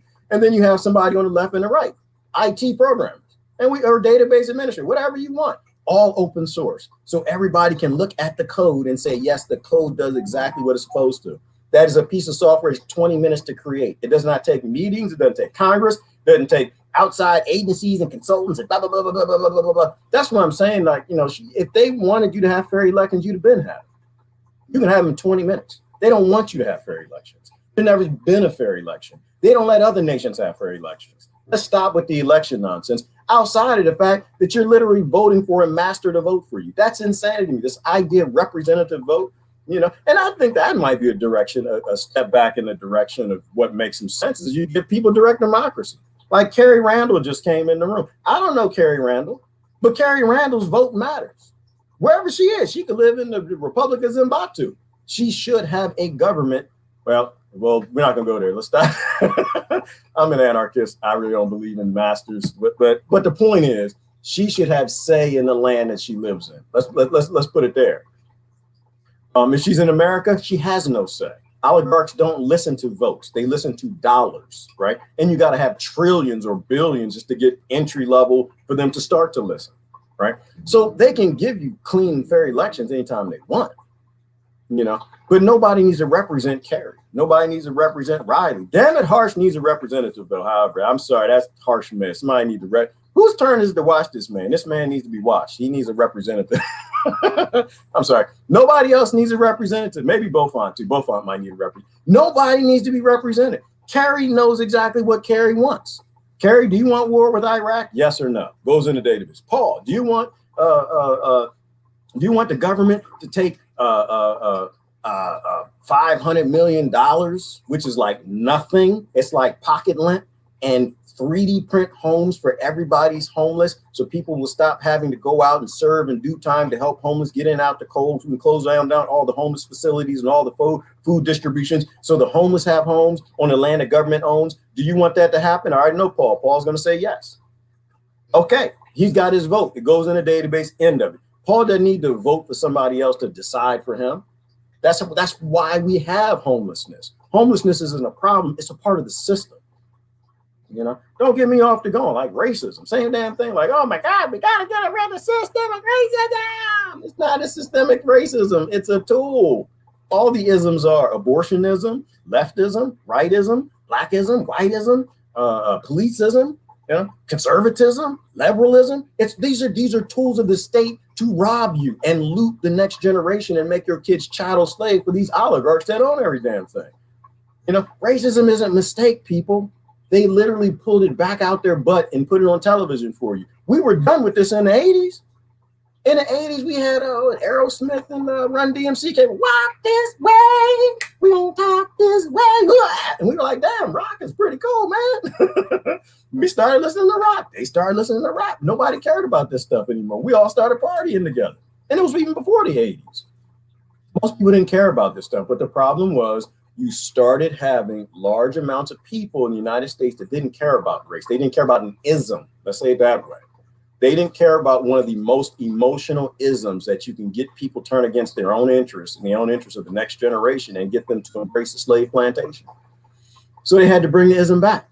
You know, what's the best way to do that? You take something and do something that's never been done before. Most people never seen a black president. So let's give him a black president. And let's put that man on stage and get him talking about white supremacy. And guess what? You now have racial problems. So the next president, you can almost guarantee, and these are these things, people that they can plug in the predictive analysis database to determine what most people are going to do. So they literally brought in ism back that we were solving, right? Oligarchs aren't there to solve problems. They are there to give more problems to society. And I'm starting to see a lot of people figure it out. All right, let me shut up real quick. Let her play the rest of this. I'm kind of switching topics now, but the whole pandemic to me has been the most Want to save money on your utilities? Introducing Bounce Energy. Nobody should save money on utilities. Utilities are free. Disgusting display of privilege that I hope to ever witness in my life. Oh my God, she's about to say it. This is why y'all need to subscribe to this woman. She's about to say it. Remember when this brown dude that you know, he might be his friend on Facebook, he posted. Yeah, sometimes I like being right. I don't mind it. I said the lockdown is the greatest display of privilege that has ever happened in this country. It is the greatest display of supremacy that has ever happened. It is a supremacist lockdown. She's about to say it. Watch it. Watch this. And so, once again, ism, maskism, lockdownism, whatever the ism is, you got to have it. You know, but she's about to say it right here. And so what she just went through, what was beautiful, I think I skipped over it. She talked about the platform, social media platforms. I won't mention the name. You can go back and watch it. How they actually meet with certain alternative networks. And she mentioned a few of the popular ones where they actually sit down. Okay, this is what you can talk. This is the economic. I'm gonna keep it from a very economic perspective. This is the direction our platform is going. This is what we need, you know, the topics you need to avoid. And they publish them on the news, so it's not like it's a really big thing. And you know, there's certain topics that they don't want on their platform. And why don't they want those topics on their platform? Or are you criticizing them? Because they're showing advertisements for genetically modified food. They're showing advertisements for vaccines. They're showing advertisements for drugs and whatever else. So they tell the channels that do not get banned what they can and cannot talk about. And they follow suit. Watch the whole thing. I'm not going to play. Yeah, her name is Kim Iverson. I'm not going to play the whole thing, but she is literally, she probably is figuring out more than anybody I've seen in popular alternative news, you know, which is why I'm a little concerned about her life. I need to subscribe to this woman. So, you know, the best that I can tell, she says what she really believes. The best that I can tell, so does Paul. So does Elizabeth and a bunch of these other people. And that's why I followed him. But let her explain it right here. I hope I never witness anything like this again. I was talking to my friend in Nigeria who was saying to me that they're now having a hunger problem in Nigeria. That, yes, the COVID situation has gotten worse there, but he says it's child's play compared to what's happened over in the West, that the West is like, you know, lots of people are really affected by COVID over there, not that many. But he says the real problem they're having over there now is hunger, and that they're on the brink of famine. All over the world, because somebody wants to put you on an adult vaccination schedule, people are starving to death. Colonizers, all of us. If care is not taken.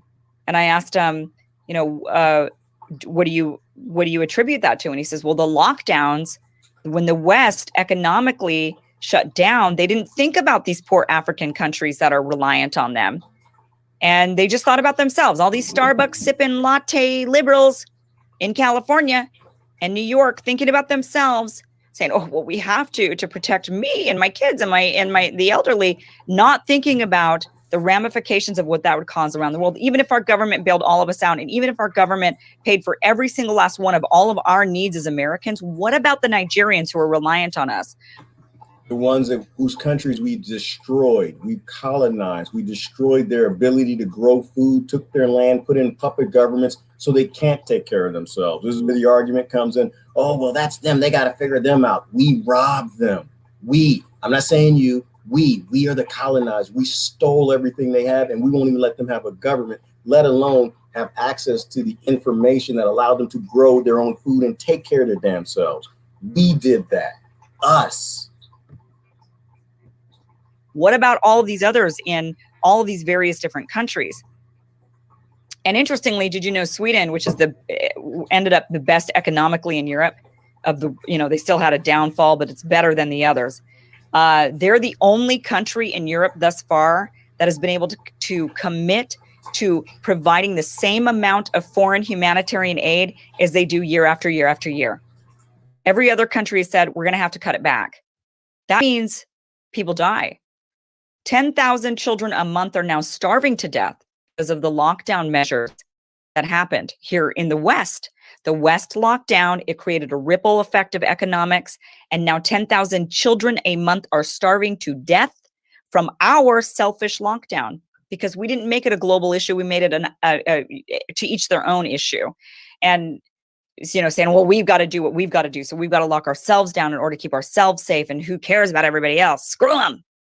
Screw them. And that's what we said about the essential workers. Screw them. Get them to deliver my Grubhub. Where's my Grubhub? Where's my Amazon? Where's all my stuff while I shelter in place and sit in front of my computer and do my work from home? So completely privileged. I mean, just the most massive display of privilege I've ever seen in my life, because you can't lock down. You can't really cut. How are you going to stop the farming? You can't. You needed the farmers. So you said, get to work in those farm fields, slave, and grow that food for me so I can shelter in place and eat those carrots. And the meat workers, right? The meat packing and all of the people that have to just make the world work. We said it to the doctors and the nurses, the firefighters, the police officers, the grocery store workers, the delivery drivers, the warehouse workers, the farmers, the meat packers. We told all of them, you better get out there and work, because I need a shelter in place, but I still need my stuff because I don't have a garden and my government doesn't allow me to live off the grid. So I kind of need you. So can you go and do all of that and risk your life while I shelter in place? Because at least only one of us is risking our lives. I think that's better than both, right? I think that's a good deal, right? That's what that sounded like to me the whole time. And I was just absolutely disgusted by it and appalled. And I'm not going to change my mind on that. And you could say, well, Kim, you're a big murderer. And I say, well, you're selfish. So take your pick. But it is not a policy for the people. That's for half the people, and not even half the people. That's for the privileged people. That's for the top people. That's for those who had the money and who could shelter in place.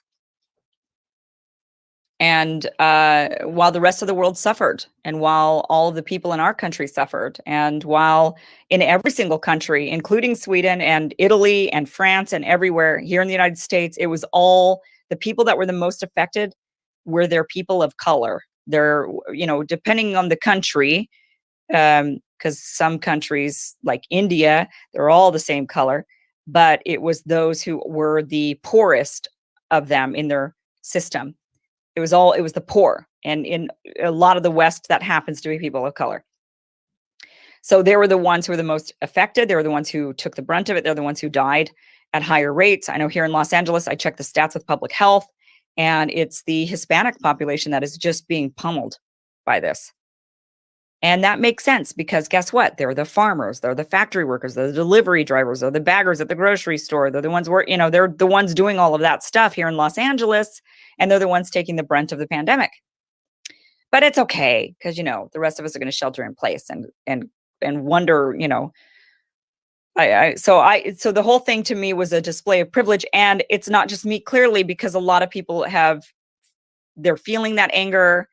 They're upset. They're feeling strapped and stressed, and it's only going to get worse.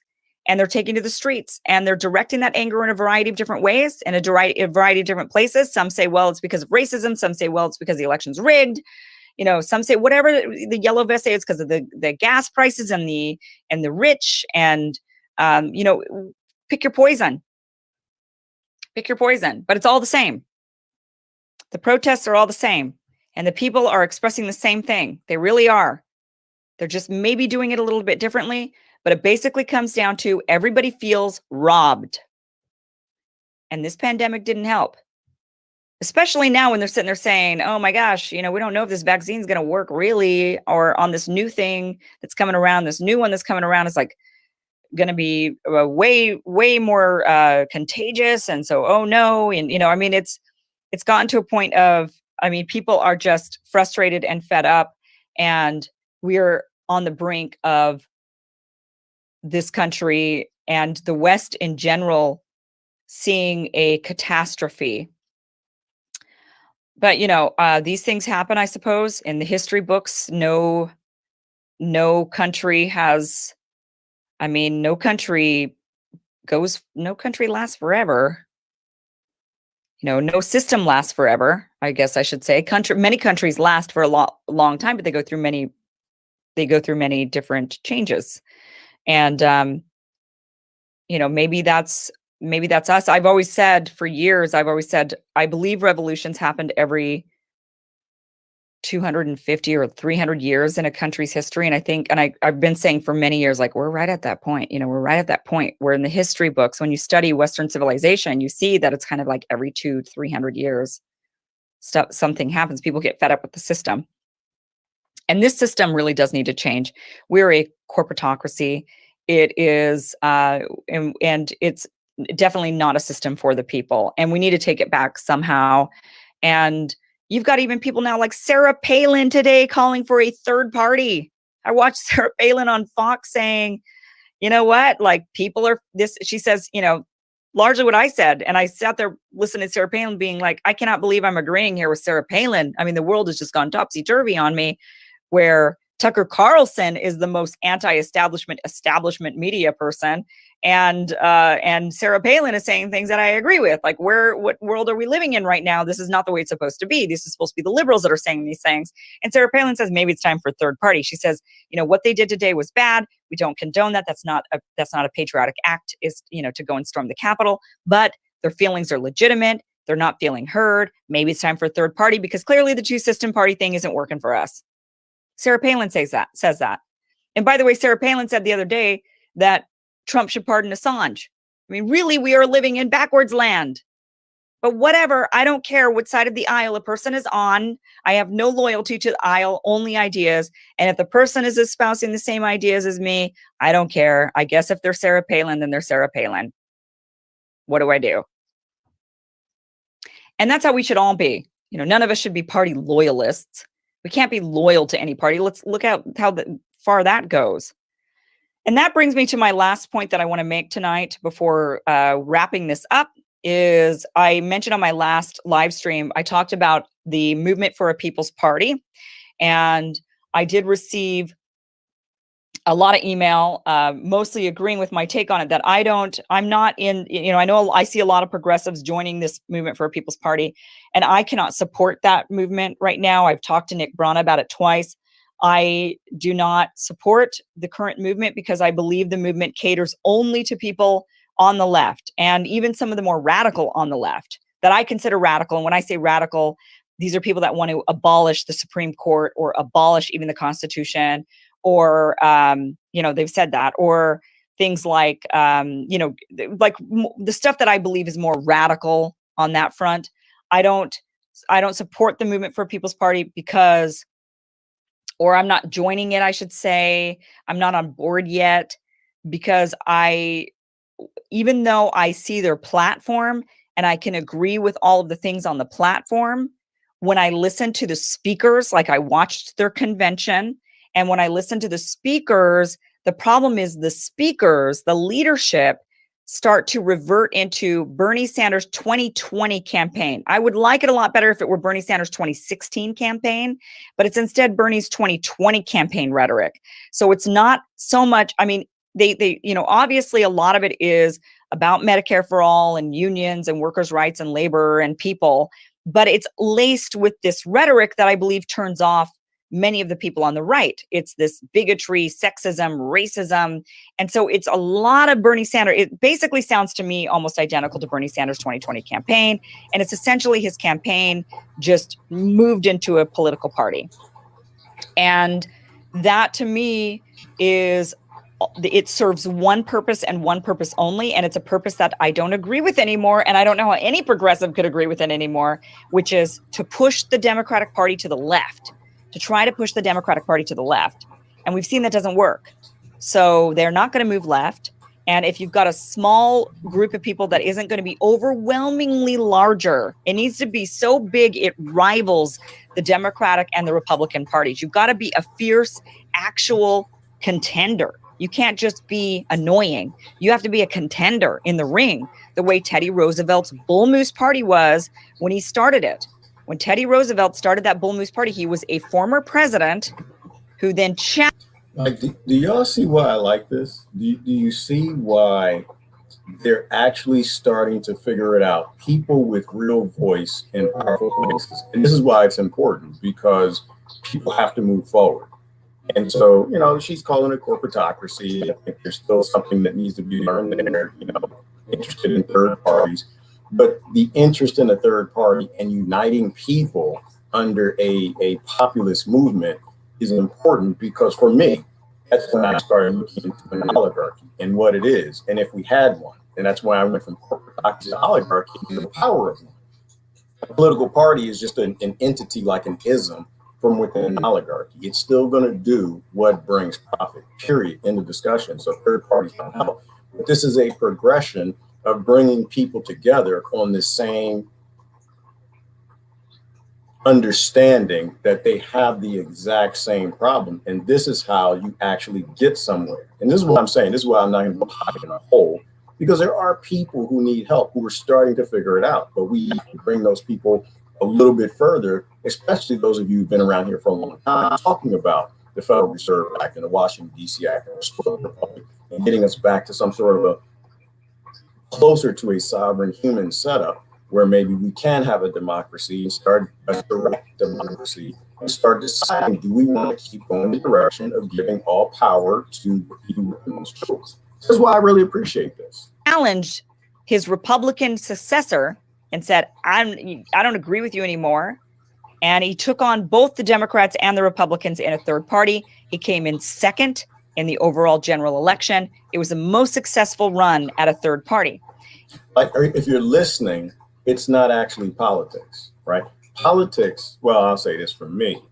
There's trying to get people to line up with you because you have a belief system. And then there is losing your belief in politics. And when I hear people who usually talk about politics starting talking about everything working together like one nation under one narrative of helping the people in that nation, to me, that's not politics. That actually is you're evolving and learning that politics aren't solving the real problems of the world today, that maybe politics is designed to divide people up into different groups, give them problems, and not solve those problems, but make them profitable. And unless you're going to be, and it still failed. And the reason it failed was because it really only drew from the Republicans. They were able to gain the majority of Republicans over, which was a huge feat. And I would welcome that if the People's Party was able to do that. And if they're able to do that, that's great. If they could take half of more than half of the Democratic Party's votes, that's a huge win. I'm not going to say that's not successful. That is very successful, but it's only successful in forcing them to coalesce and move to the left, because you ultimately would need each other still, the votes, in order to win. And I don't believe that that is really, truly possible. I don't believe that they will coalesce. I don't believe that they will move to the left. I believe that they will just allow everybody to lose, and they'll force you to coalesce with them, because that's what they've always done. So I don't believe that'll work. And it's not just that I don't believe it'll work. I believe it's divisive language to go into that 2020 campaign where you talk about sexism and bigotry and racism to these people on the Trump side of the aisle or on the Republican side of the aisle who feel accosted by that language. They feel like you're directing it at them when you say, well, you've got white privilege, and and these white people are sitting there saying, I don't have a dime to my name and I'm struggling, and they don't understand what you mean. And it's and the left has a tendency to have really bad slogans that are very confusing to people.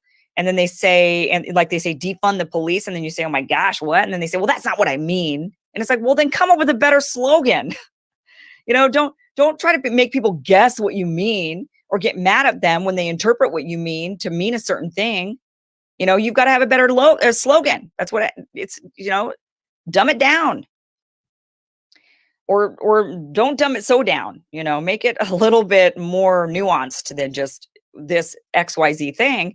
And so my issue with the People's Party specifically was when I watched the convention, I was very disappointed in what I heard, because all I heard was Bernie Sanders' 2020 campaign, not his 2016 campaign, his 2020 campaign. And I thought, this is never going to bring in the coalition we would need in order to have a real, true, viable third party that takes on the establishment. This is just a party that's going to push the Dems to the left. And, it's probably going to be a new, shinier green party. And here's the thing is leadership matters. It matters. So you could say, well, Kim, but it doesn't, so what? If you agree with the platform, then that's what you agree with. And then I say, no, leadership matters, because I can look at the Democratic Party platform when I read it on the website, and I can agree with everything that they put on their platform, but the leadership matters. And when the leadership is in there and the leadership ends up doing things that I don't agree with, or they're pushing narratives that are, like Russiagate and impeachment, and they're not even focusing on those platform things, then, leadership matters. You can sit there and agree with somebody. Communism on paper sounds great. Okay. But leadership kind of matters. And it hasn't ever been able to be successfully pulled off because there isn't a benevolent enough leader to pull that kind of a system off. And people in general are not benevolent enough in order to pull that system off. So something can look really good on paper. The ideas can look really great, but in practice with the wrong leadership, it doesn't work out so well. And that's my issue with the Movement for a People's Party is, you know, I know a lot of progressives are going for it, but I don't see any right winger, anybody from the right on their advisory board. You know, when I look at the advisory board, and it's a lot of people on the left. Some are on the very extreme left, in my definition of extreme left, wanting to abolish a lot of things. And that to me is just going to turn people off, and it's not the way forward. And I don't think that's something that I would join. I mean, they might change. And if they change and if they hear that message and they realize that, yes, they do need to actually coalesce and they need to bring in people on their advisory board that's going to appeal more to people on the right, then I would absolutely join them. I would champion them. I would say, yes, this is the path forward. But until that day, I'm not, the only political party I've ever registered for was the Green Party. And I'm no longer registered Green Party for a reason. So I don't know why I would do, in the Green Party, you know, I mean, I don't know why I would join another party that I don't think is going to actually have a shot at really truly taking down the establishment. And I do think it's possible. I think so I want to be clear. I think a third party is possible. I think there's a lot of things in the way that make it nearly impossible with the way the establishment, you know, it's really tough. It will be really, really tough because it's so rigged. The system's so rigged. But I do think that there is still a chance that it works. But it only works if you get a majority of Americans on board with it. It has to really rival the other two parties. Otherwise, it's not going to work out. And okay, I see now I'm good right there. So and this is my point, though, that there are people who are starting to figure it out, you know, but she still believes. And that's how we're indoctrinated to believe. We really want to believe in the system. But the path she's going is the path I just left. Right, realizing that, you know, I need to unregister. I was glad to hear the things that I did. To me, this is change. What happened in the election, that wasn't no change. It didn't change anything. It's not going to change anything. I'm gonna do some comments and I'm gonna roll. Yeah, her name is Kim Iverson on YouTube. I see you found it, David. She's amazing. Like, she's starting to figure things out, and she will bring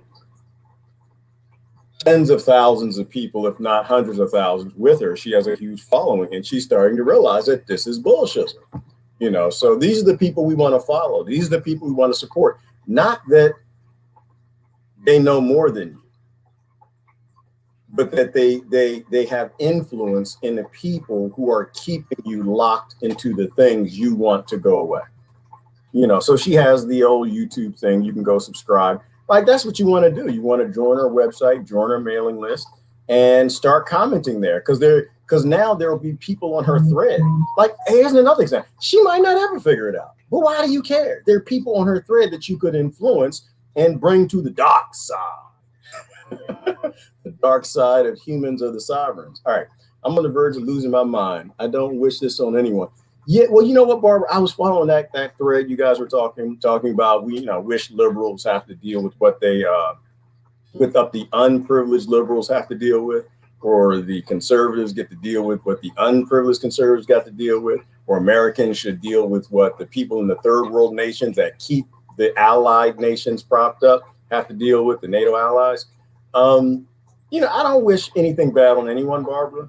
What I wish is that people find righteousness. And some people have to go through hard times to find righteousness. There's a lot of uncertainty in the world right now. And the good thing about uncertainty and pain and fear is that it causes the people who are smart to look into what happened, how we got here, and how to actually fix it, instead of having these side effect duct tape-ism fights that never fix anything and protests. All right.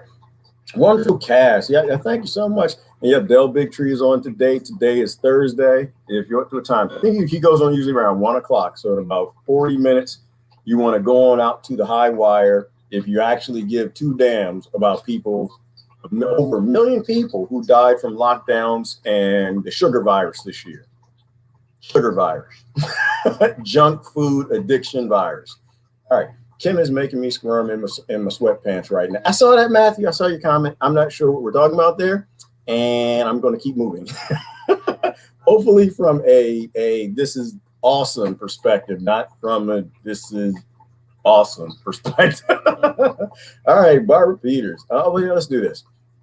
I would never wish that for someone like you. Yeah, and so there's people who can take some. Okay, I see what you're saying, Riley. There are people who can take some hardships, right? And then there are people. Wrong button. There are people. There you go. There you go. We're back to the back to the barbarians. When the barbarians did not storm the castle, they opened the castle and let people walk in that they probably already knew. But we won't go there. Same thing happens in all the protests. Because everybody protests for the same reason. Yeah. So, but there are people who are privileged, Riley, who need it. There are some supremacists who need it. There are people who live in McMansions and they're fighting climate change and they need a little hardship in their life and a little uncertainty to realize. There are people who are working from home right now and they're comfy in their massive McMansions who are calling for more lockdowns and more shutdowns and more masking because they're privileged supremacists and they can deal with it. They're homeful, they're jobful, they're cabinet full, their pantry full. They are supremacists. That's why I love hearing her say that. And she just kind of just jabbed it right in. It was a good thing, Riley. It was a wonderful thing to hear her say those things. I think she woke a whole bunch of people up. High wire. Okay, it's 2 o'clock. High wire. Vine said high wires on 2 o'clock or 1 o'clock there, and you are on Central, or you're on Central time. And you are a Central time too. No, I'm Eastern. I'm Eastern. So I think it's I'm not even gonna do math. I'm going to be honest with you. I'm running out of coffee. I'm trying to end this, but Big Tree is on later today. All right. They colonized South America before they got to the U.S. We are the last society to be birthed of enslavement. Yes, and we are a colony as well, Chris. They used us to colonize and abuse the whole world, and now we're facing the abuse that we did on the whole world. And Britain and Canada and the rest of them, but we were the worst. And I like to say we because I'm not a finger pointer. I don't like to point at they did it. No, I lived great, Chris, my whole life. I lived great on this. I didn't, I wasn't up on high on the hog. But damn it, I had food, shoes, clean clothes. I had some Air Jordans. My mom and dad stayed together. I had all that privilege. And so I'm in the country. I'm profiting off of slavery, world oppression, and colonization. So I don't need judgment for Britain or anybody else. I've lived well off of this. So we colonize the entire damn world. It's we who need to pick it up and fix it. We spilled the milk in the kitchen. We profited from it. We need to fix it. All right, the comment is blocking the video. Okay, yeah, the video name. What is the video name? Is that David? What's her last video? She did that last night. Yeah, it doesn't. Can I get rid of the comments? I don't know the name of the video. Toggle times. It's her last video. But I posted the link. I always post a link for everything, and I try not to show the entire video so people will actually go out. I'll post it again. There's the whole video. You want to watch the whole thing is full of nuggets, just like that. It was beautiful. But those were the 2 points that I wanted to bring out so I could talk about a few things. All right, what we got? So it's no wonder we have all this suffering mentality weighing us down. Yes, yeah, absolutely, Chris. It's also karma too. You deserve whatever you put out is going to come back, and it always comes back, and it's just coming back, right? This isn't because of a virus. This is because of your oligarchical government is being told to do what it did to the whole other world because it walks us into a slave-like digital control slave plantation like China. All right, I know what you meant. Okay, Barbara knew what I'm. Oh, y'all talking go back towards Riley. All right, let's get down. Comments and I'm gonna roll. The majority of this is psychological. Yeah, all of it is, Riley. That's the best way to control people. Get slaves to love slavery. All right, we have no fear. They feed off of it. Wake up. Absolutely, we can't have no fear. Dan, as long as you have fear, Donnell, if I'm saying that correctly, you're not free. Scared people aren't free. Scared people will never be free. Scared people are 100% controllable and abusable, right? When you're not fearful, you can stand up how you need to. So I would, like I said, I appreciated yesterday. Same way I appreciated Black Lives Matter, White Lives Matter, even the Klan, get out there. Get your message out there, baby. Keep it peaceful. and let us process, and people sitting here wondering, anyone who's new, how in the hell could this dude with all this brown skin say that the Klan has a message? Because they're very intelligent people in the Ku Klux and Klan. You don't get intelligent people saying dumb things and doing dumb things unless there's a piece of information that they're missing. And if I don't know the piece of information that they're missing, how can we help them? If you don't know what they're missing, how can you help them? The same thing as the deep left and the deep right. Personally, I don't see them any different. I see it's all extremism, taking intelligent people, withholding information from them, making them emotional to abuse them on some sort of fear. So I'm fine with all messages. Just try to keep it peaceful. The government oligarch will never let you keep it peaceful. They're going to make all the protests violent eventually, because that is a fog of war. So people won't figure out they're all protesting the same scarcity. Every 200, 300 years, it's harvest time. Elizabeth, I think that might be true. I think I agree with you and her that it seems that these things have a time where they got to be reset. And I find it interesting the Washington, D.C. Act was exactly 150 years ago today. It makes it almost sound like there's some sort of a corporate contract that was done with the United States Incorporated, where ownership or sale of it or something was going to happen exactly 150 years later. But in history, these things, they go in cycles. That's the only way they can keep it going, is every couple generations they're dealing with something different, but it's all the same cycle. And as long as you're dealing with something different, you will continue the cycle, right? If one generation had to see the entire cycle, they wouldn't go for the bullshit. All right. Jupiter ascending. All right, let's get down comments. Israel will. I'm not sure Israel, if y'all are going back and forth, drummer boy.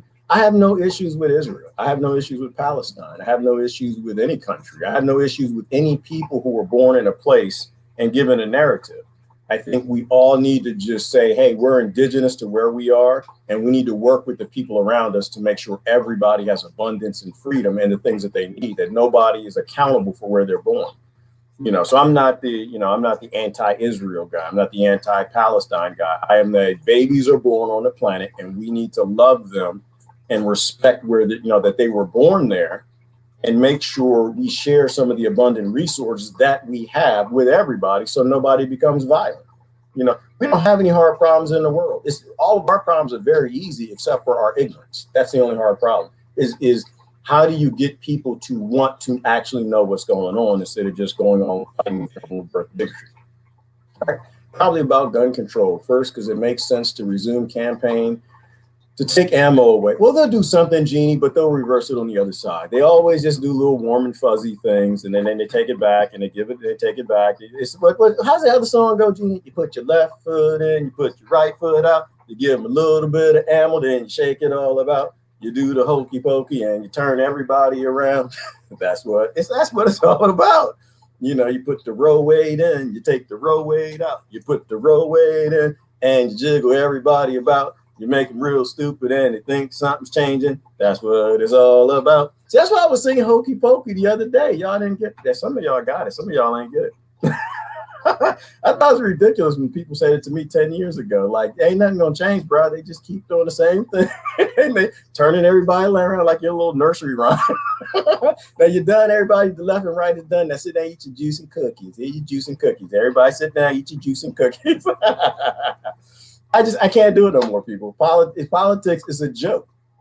And so Lori I had to go. Lori has zero tolerance for this nonsense. I understand that. I have tolerance for it because I know there are very intelligent people who are starting to see through the bullshit. And there are a lot of people who are going to wake up now that the Democrats had the Senate, the Congress, and Massa's big house. Ain't nothing going to change. And look at the brother that told me that a long time ago. I see you, AM, try to sneak in here. I see you snuck in here, Mr. Jones. They're weak. They're weak. The Democrats will not stand up to the corporations and industry, and neither will the Republicans. They ain't no different. They maintain power, like Carlin said, on the illusion of control. It's like, oh, the Republicans are fighting us. Oh, the Democrats are stopping us. Oh my God, we can't do anything. Here, corporations, you take all the money, take all the rights here. And this is where we are. And it's going to be very obvious to everybody in the next 4 years, if we all don't die, that they're playing a game. The same industries own both parties. End of discussion. All right. We only have like 150 years till we're tied with Rome. Come oligarchy, oligarch harder. And that's, you know, it's the same thing. Matthew, I like how Chris Hedges talks about it. In fact, I need to spend some time with Chris Hedges. I have to go out there and see what he's saying about this, because he's another one who gets it. He worked in the prison system, and you understand, this is the collapse of an empire. That's all we have. When every empire collapses, it has a massive police state, because you have to, because your entire empire is made up of barbarians from all over. You know, we're made up of barbarians from Africa, barbarians from Latin America, barbarians from Germany, barbarians from Ireland, barbarians even from Britain. We're barbarians from all over the world. And in the end, the empire gets too big, and you can't keep the lies going. You can't keep grips on all the barbarians. And the people are like, you know what, this is too big. You know, you can't manage millions and hundreds of millions of people or billions of people, and it breaks apart.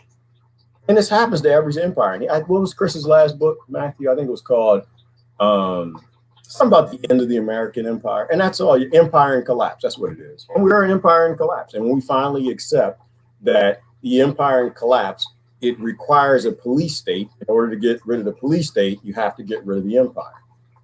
All right. You don't have to be friends with your allies standing with you. No, you don't. Exactly, Elizabeth.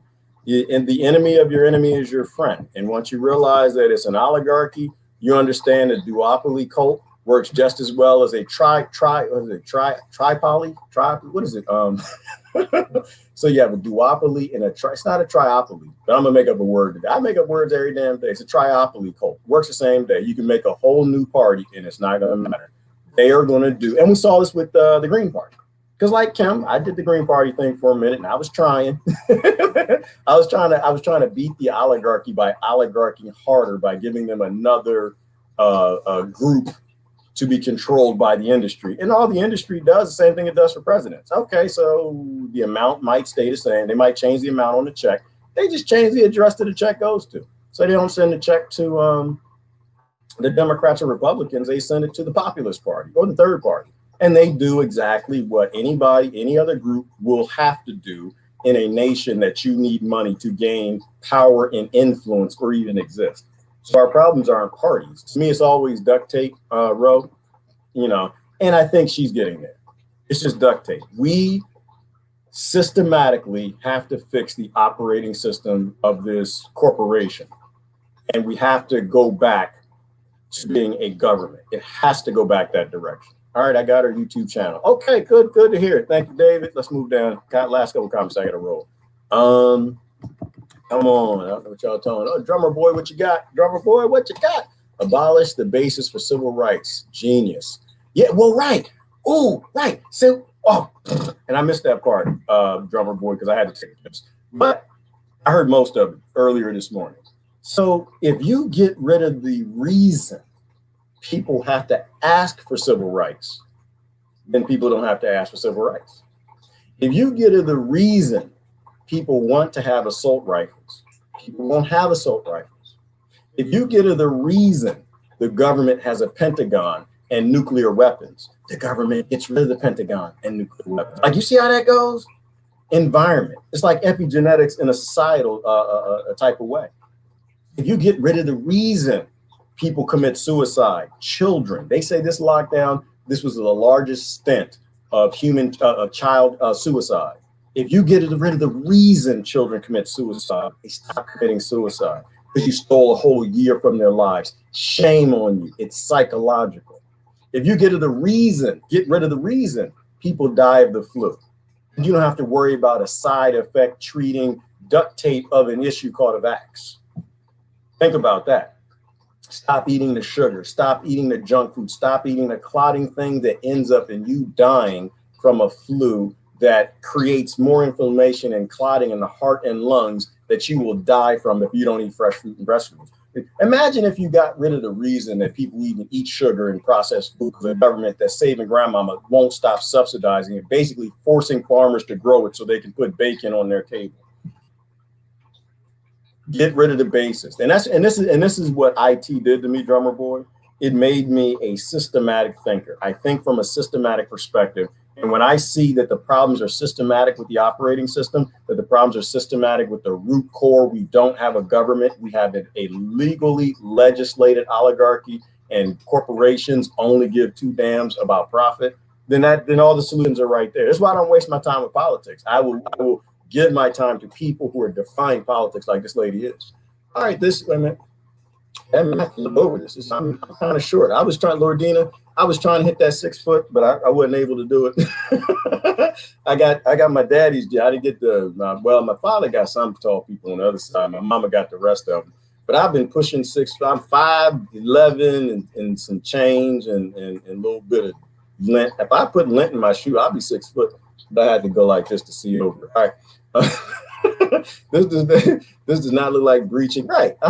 They're showing it. No storming. And Lordina, and I thank you for that evidence. I didn't see the evidence. Like I said, I saw 5 minutes of yesterday. I already knew what happened. Same thing, but I saw about 5 minutes of Black Lives Matter protest. I knew what happened there. All of them.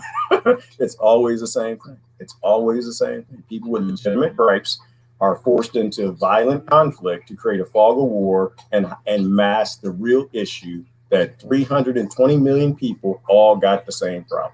But I appreciate the evidence. Some people still need to see the evidence. I don't need to see it anymore. Like, I know what an oligarchy is. We live in a slave plantation, and people can't seem to figure that out. But then again, some people don't want to figure it out, and I'm fine with that too. I got a lot of them in my family. They're just having fun politicking. Like, that's where they resonate. It's like, all right, y'all gonna get us killed, but that's your human experience, and that's what you're gonna do. Can't force nobody to change. People with real passion will want to change. The protest was staged. Yep, every protest is. All right, I'm about to get out of here. Oh, COVID union. That is a good one. I like that. COVID union. That's where we are. All right, let me get down to the last comments. I actually got to go. Last couple comments. I think I got mostly something from everybody, right? What's this right here? I would take the life behind door number 2, Monty Hall. Yep, David, this is chit. This is all chit, and we gonna leave on the baby telling mom it's chit. Y'all get this now? Y'all see why I do this all the time?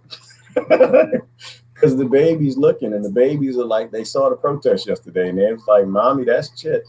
"Nice, baby, that's a protest." "No, mommy, that's chit." The people like Black Lives Matter, most of them just showed out there to say they have some problems and they want some help.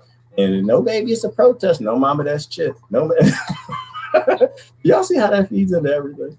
Gerard, you meet my standards height wise. Okay, well, good. I'm glad to hear that 5'11" and a quarter and a half and something meet your standards. Anyways, Gerard, I gotta get out of here. Y'all have a great day. We're gonna leave out on Mama That's Chit and Nazis, because it's like, hey, my place. Like, somehow they've convinced people that having a police state is actually going to solve all the problems. Can you see your papers? I don't think I have them on me. In that case, we'll have to ask you to come along. Wait, it's possible that yes. Here we are. These papers expired 3 weeks ago. You'll have to come along. Halt! Halt!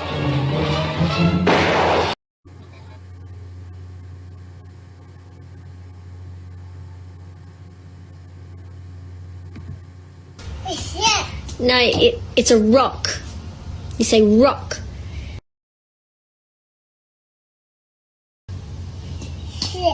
Think, oh, yuck. What was it? I don't know, piece of shit. What's that? No, it's a rock. You say rock. No, rock. Think, oh, yuck. What was it? I don't know, piece of shit.